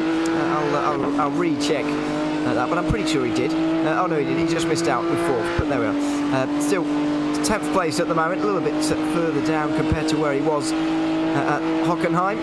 There is 30th overall here as well, but he's in a nice battle. I think that's Corey Precker just up in front, or one of the cars that is just up in front of him right now. It is not. He's just in front of Robert Ridgway, and that is a different battle going on as Devon Hovarth, the reigning champion of this series, who's not had a good start to this season, is back to pit lane for some reason. He got turned in the fountain. We just saw the end of it, and he was backwards in the fountain. I don't know how it happened. I don't know if he got turned or if he just lost it, but there's a lot of cars here, and it looks like, the Audi just tried to send it in there, and there was no room for that. And he tries to give back the position as well and causes a Friday night traffic jam there. Thankfully, everybody got out of it, but yeah, that could have been a lot worse if the whole field was on the back of those guys. The leading gap, by the way, Andrew Waring has been putting in some lap times very recently, and the gap has come by below 2 seconds for the first time. I do just wonder if we are in traffic, though, because Jimmy Richards now is the first car who hasn't made a stop to come into the pit lane. First car who hasn't made a stop to get 1 lap down, I should have said. That might be just halting Vincent Trepanier that little bit. The gap 1.7 seconds. It's going to be very nerve-wracking. Hopefully we do get a race for the race win here, because in the first 3 races we've covered here in GT3s at PRL, it's been very much the leader running away from the rest, possibly with the exception of last race where there was a bit of a challenge, but still we did see Van Dale get away from the rest of the field quite quickly. Now hopefully in this race we're going to see a bit of a fight between Trepanier and Waring as we get down towards the final 12 minutes. And I saw one of the lap cars bringing it down pit road here. That was one of the BMWs. Robert Ridgway has also brought it down pit road. A lot of the AM drivers, Broomhead, that was who brought it down pit road. He is in the pits. Another BMW, the Flying Husky number 61. That's James Doherty, who is in pit lane. So a lot of the AM drivers, a lot of the drivers down at the bottom half of the field have elected to bring it down pit road, but when will the drivers on the front half of the field bring it down pit road is a question. Here's James Doherty, Flying Husky driver. It's been a little bit of a troubled race for him, currently 17th in class, but still on track. Doesn't look like he's got any damage on the car. It's been a clean race so far. And got a low. I almost jinxed him, but 11 more minutes to go for Doherty. And indeed, the rest of the field, we're in the final third of this race now, as we go back to the battle for 5th. This is Dave Meninoa trying to hold off Jonathan Wager, and they're now very much within the thick of traffic. Although Honor Genest is one of those cars just in front there. He's in the Mercedes, just going through the bottom of shot there. But those who have made a stop towards the back are starting to come out in front of the leaders. The very front 2 are actually getting out in front of most of them. But if you're a bit further back, you are struggling at that little bit. Still waiting for one of those leaders to come in, really, so we can get a great idea of where Guillaume Levesque is going to come into all of this, because he's nearly 20 seconds behind the leaders at this stage. Is that enough for him to hold on to a race win?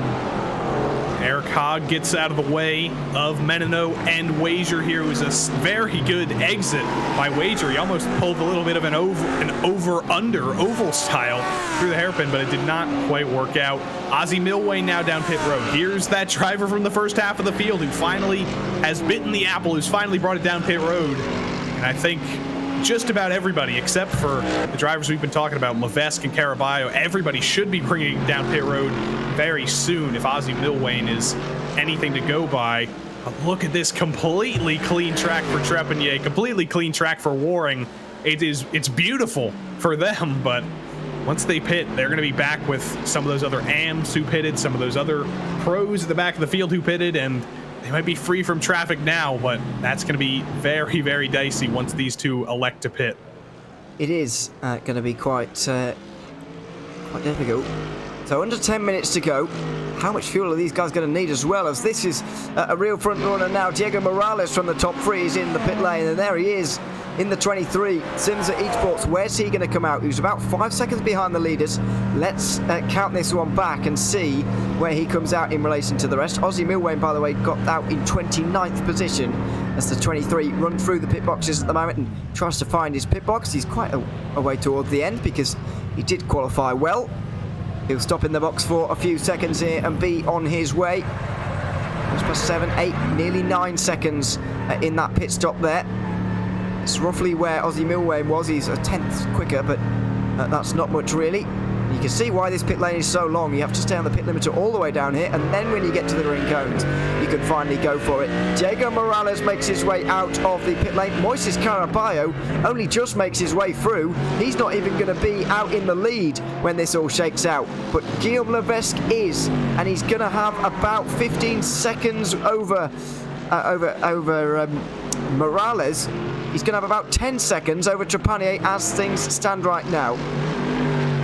This is going to be very interesting, but there's only 8 minutes left, so if Trepanier does have to pit, if Waring has to pit, there you see, Vincent Trepanier bringing it down pit road, Andrew Waring as well. Here it is. Here's the moment of the race then. So at the moment, we've got Guillaume Levesque in that 5th position with Morales about 19 seconds behind him. These guys were about 5 seconds in front, so we know that Levesque is going to be out in front of them, but can he get to the end? It's going to be a real struggle for him as a few others go through. Guillaume Levesque will take the lead though. Out goes the 87 of Vincent Trepanier. He will even put a few temps into Andrew Waring by the looks of things. It's not going to be between those two, I don't think. It's going to be between Guillaume Levesque and Vincent Trepanier, quite possibly, along with maybe Mark McDonald and Ted Lowendick thrown in there for good measure. Are they going to the end here as well? It's hard to know at this early stage, but Trepanier now knows the assignment. He's got about 14 seconds, to catch over the next less than 8 minutes. I don't know if he can make that on track. If Levesque has the fuel in the car, that is quite a large gap back to Trepanier. And I think if Levesque can make it, he's got this race won, but it's all going to come down to the fuel. If he runs out of fuel, if he has to go into massive fuel save mode, he can't afford to lose 3 or 4 seconds a lap. There might only be about 5 or 6 laps left in the race. Trepanier has got a lot of work to do, and he's got a lot of fuel still to save. 19s, low 19s is what Guillaume Levesque is doing at this stage in the race. It's just in front of these guys as Caraballo gets passed by Waring as well. I can't remember exactly where Caraballo qualified. I think it was about 7th place, but he's approaching on that now as Mark McDonald comes into the pit lane. He's not going to the end. Neither is Lowendick. So it's literally down to Guillaume Levesque, who's the only driver pretty much in this field to have not pitted yet, other than Moises Caraballo.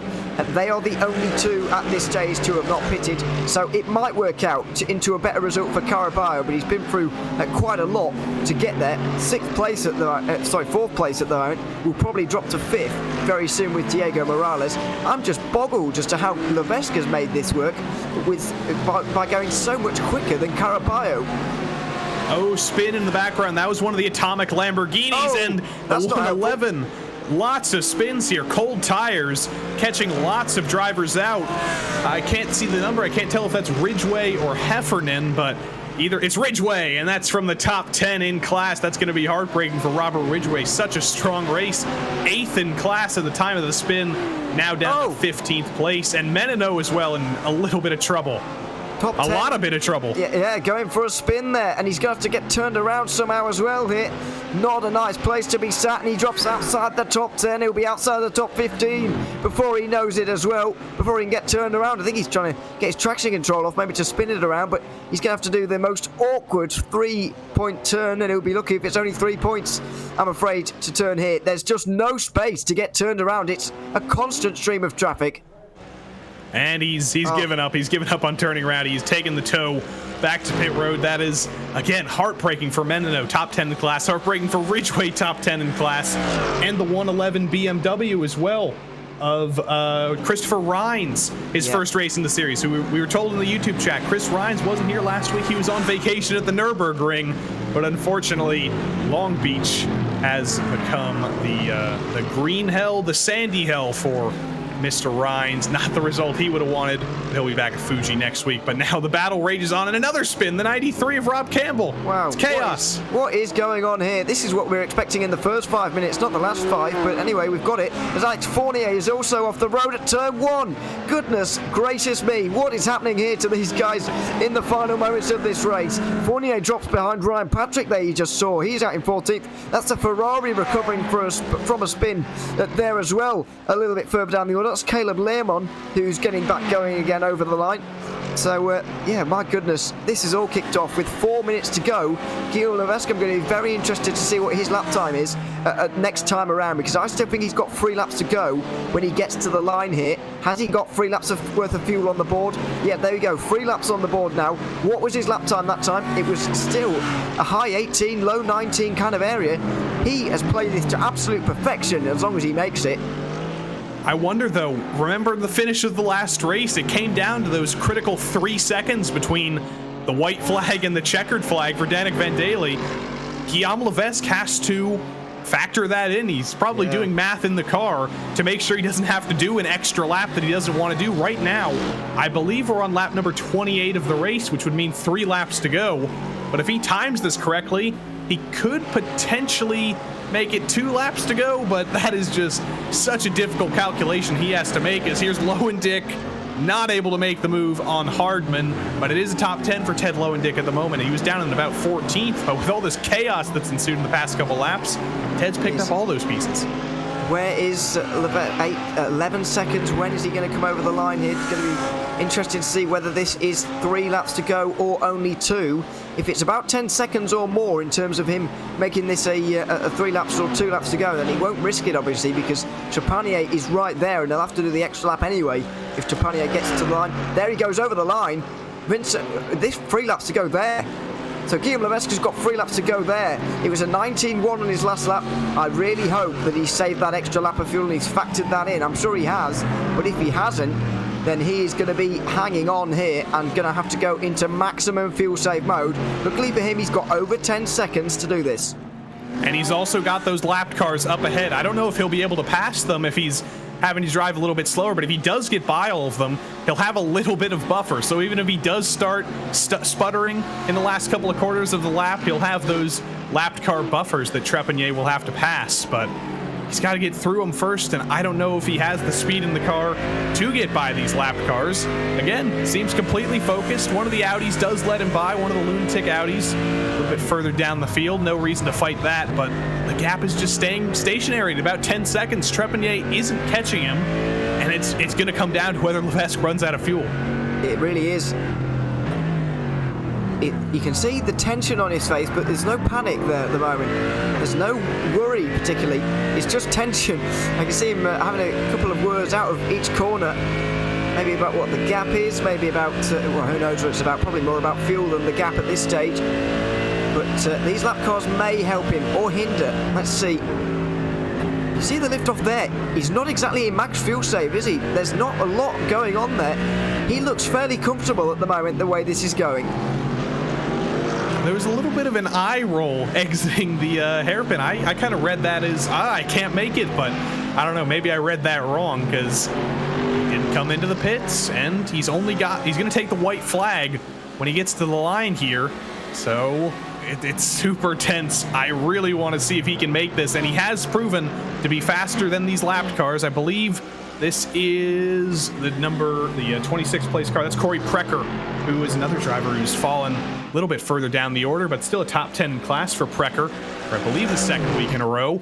Flashing his lights is Levesque. He does navigate his way through them. He has those 3 car buffers behind him, but does he have the fuel in the tank? It's going to be the white flag for him. There is Corey Precker just having let through the Mercedes that may well go on to win this race. Less than half a minute to go here in this one. The gap's still 9.5 seconds. As we got a car in the wall on the way down, it's Rob Campbell, who was running well earlier on, not running quite so well anymore, with a lot of damage down the front straight, just looking to get to the end somehow without damaging anybody else. I think he goes across the road in front of our race leader, who manages to get onto the final lap. This is how it all happened, and it starts. Oh dear, oh dear, oh dear.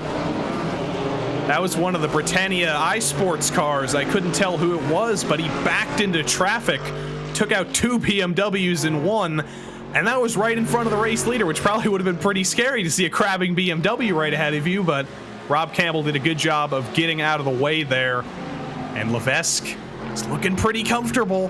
Still a 10-second gap, but he's going to be looking at his fuel box, his black box. Is there enough fuel in the tank to make it, or is he going to run out in the back straight here? Unbelievable the way he's been able to do this. 10 seconds is his lead. Not only has he done what seemed to be impossible, which is go a whole one of these races without making a pit stop, he's done it and won it. Over 10 seconds is his gap, and he's going to come through the final corner. The Triple Eight of Guillaume Levesque with an absolute fuel-saving masterclass. The relief on his face says it all. He should be delighted with that one. It's a win at Long Beach for the ASR Esport car. What a drive from Guillaume Levesque, who doesn't even look like he broke a sweat, despite pulling off one of the drives that we've ever seen in this championship, no matter what season, no matter what year. That is one of the great drives and the great wins from Guillaume Levesque. Over 10 seconds is his gap on the line as Nick McLaughlin comes in behind him.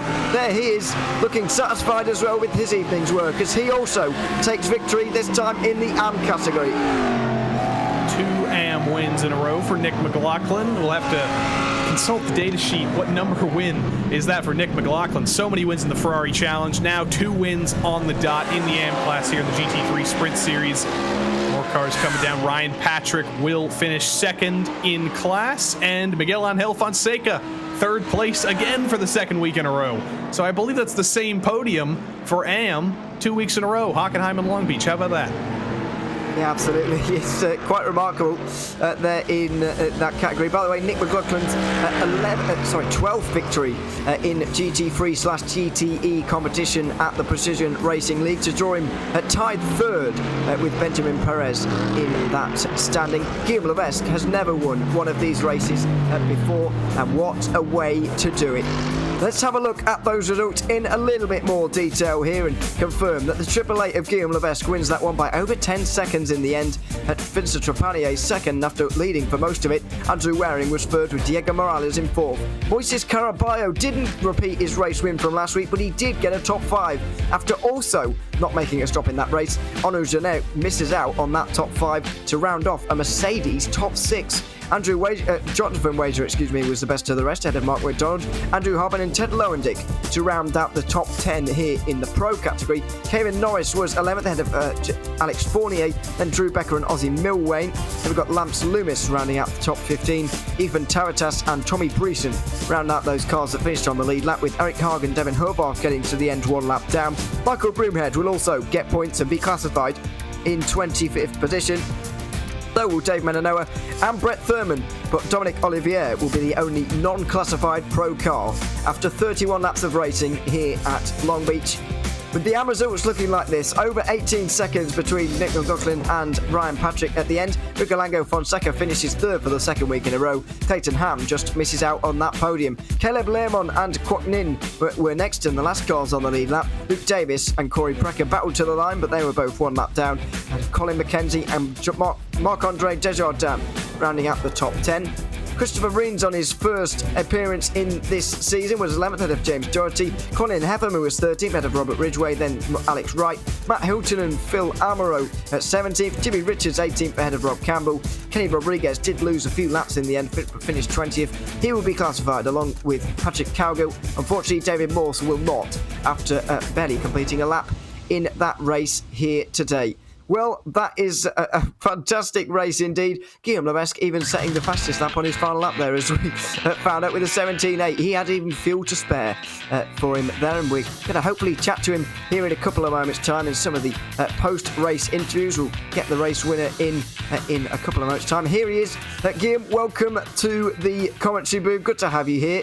Just talk us through what your plans were at the start of this race, because I have to say that we weren't expecting many people to go for the fuel-saving strategy. Maybe one or two, but what was your plan? Was this planned from the very start?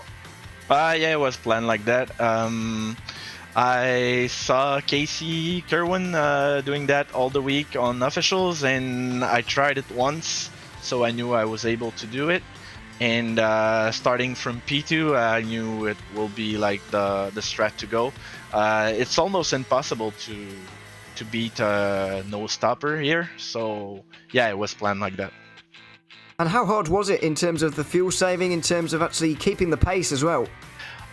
It's actually not like 50-50. It's hard, but not so hard, because there is 40 seconds to save or to gain if you want to beat a non-stopper. So it's really tough to do like full pace on the track. If you have someone who have like good pace, and if he's able to save fuel while having a pretty good pace, like you can left 1.5 second a lap and you will still be in the lead. You can manage with that. And just finally, before we let you go and celebrate, of course, what are your plans for this season? I mean, you've got 2 great results under your belt already. Where do you plan to be by the end? We're trying for it, so we're gonna try to win the championship. So I will not put like all my time in it, because I might try to pro Q. We'll see.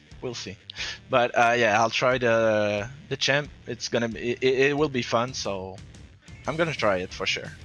Absolutely, it's going to be fun seeing you out there for the next few weeks as well. So we look forward to that. But congratulations on victory here tonight, Guillaume, and thanks very much for coming to have a chat with us. Thank you, guys. Thanks very much. Guillaume Lewis, the winner of the race here at Long Beach. A great performance from him here tonight to pull off that fuel-saving strategy and take the win by 10 seconds. Let's bring in our AM winner now, shall we? Nick McLaughlin, who takes a second win in 2 weeks here today. Nick, welcome to the booth as well. Didn't see too much of you in that race, I have to admit, but how was it out there? How was the Battle of Long Beach around this circuit? Being Long Beach, I'm kind of glad you didn't see much of me. It's just a nice quiet race. That's all I wanted. Towards the end, trying to catch Arnaud, but man, that Merc is so quick out of the hairpin, I couldn't touch him. You obviously said you were a bit fearful coming into this race last week when we spoke to you. Looking ahead to some of the circuits on the schedule this season, what are some tracks maybe you're fearful of, maybe some tracks you're looking forward to as well? Fuji should be a lot of fun. I believe that's next week. Yep. I've heard it's a bit of a hazard for the mid-engine cars, so it should be a challenge for me. But beyond that, I don't know. I'm just taking it 1 week at a time and putting as much practice in as I can to try and keep up with these guys. Absolutely. It's been great seeing you out there once again here today, taking a victory in the AM category. Nick, thanks very much for coming to have a chat with us, and congratulations once again. Cheers, guys. Thanks. Thanks very much. Nick McLaughlin there, winner in the AM category here tonight with that performance in the 62 Audi. Next up, Andrew Waring comes to join us from third place in the order here tonight at Long Beach. Andrew, can you hear us? Yeah. Welcome to the booth. Good to have you here. Third place here tonight. Obviously, you were trailing Vincent for most of the night. Talk us through your emotions afterwards, though. Are you pleased or disappointed, maybe, with that result?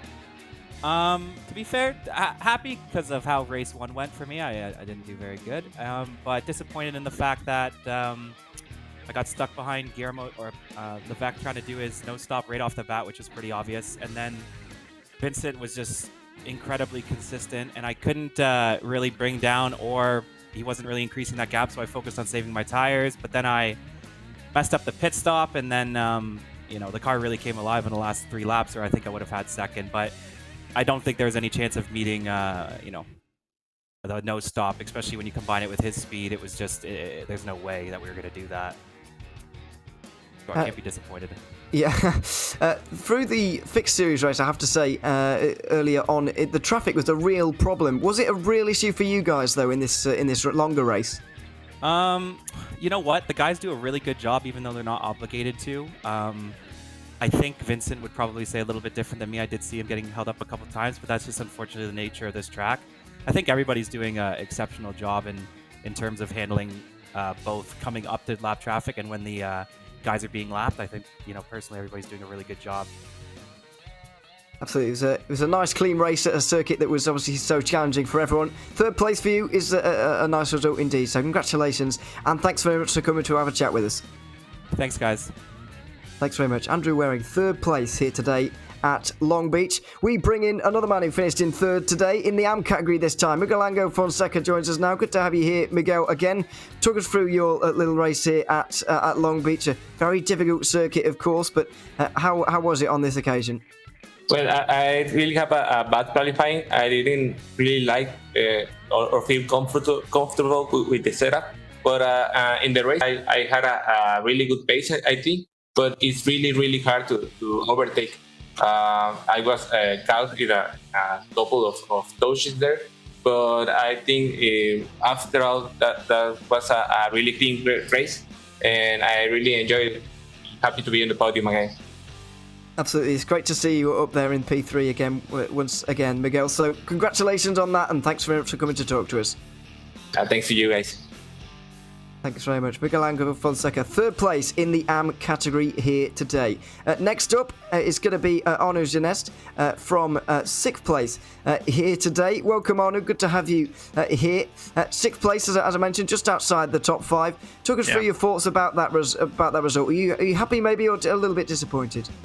Well, actually, I'm quite surprised where I end up in the qualifying session. I never was able to make a lap that fast, to be honest. So I had the opportunity to defend, leave some space for Vincent in front. I know Guillaume was going to do the no stopper, so we were on communication. So just to make sure that I was going to be by safely. And Diego Morales quite fast. I thought he was gonna stay behind me to save him some fuel, but he had the pace for sure.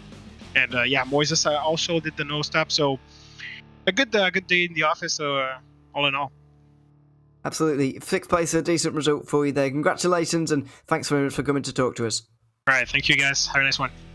Thanks very much. Arnaud Genest there in sixth position at the end of today. Next up, we've got a couple of drivers who are a little bit further back in the pack today. Kwok Nin, welcome to the commentary booth. Sixth place for you in the AM category today, but 23rd overall. And I want to talk a little bit about that, being back in the traffic.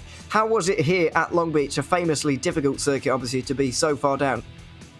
Well, I really thought that there was going to be a whole bunch of incidents, but surprisingly not. Everyone made it through the hairpin single file. Which was good. I was glad that I didn't get too stuck behind everybody. Yeah, absolutely. It was very well behaved. Sixth place for you on this occasion. What are you aiming for over the next few weeks? Well, Fuji, the next round, I've practiced it a little bit. It's actually a really fun track, and I know a lot of drivers are probably new to the track, so they probably have to do a lot of practicing.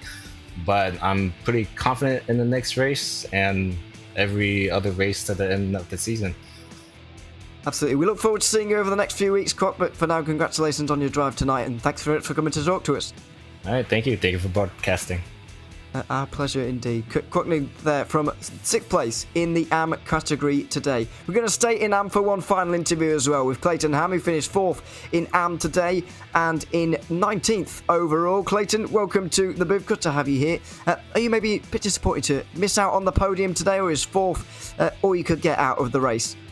I really thought that I had a shot at P3. I know a couple of the AM guys are fast. I believe I had qualified P3 or P4 in AM, so it's not too bad of a result all in all.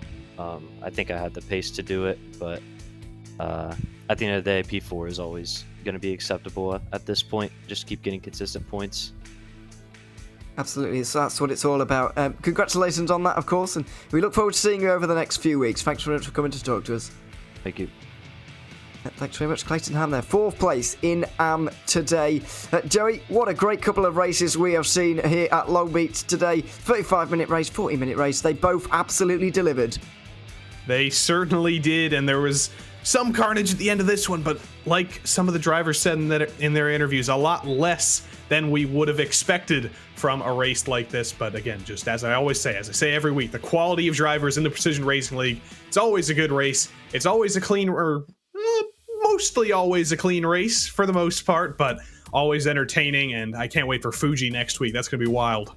It certainly is. Make sure you join us for that as we visit our 3rd different continent in the space of just 3 weeks. Round 3 is at the Fuji International Speedway, a new addition to iRacing, of course. Make sure you join us for that. It will be on the 5th of July, same time, same place. We look forward to seeing you there. For now, though, we'll bid you farewell. I've been Ewan O'Leary. I've been alongside Joey Tebbin, and Hugo Louise has been behind the cameras. Until we see you again in 1 week's time for the PRL GT3 series, it's goodbye for now.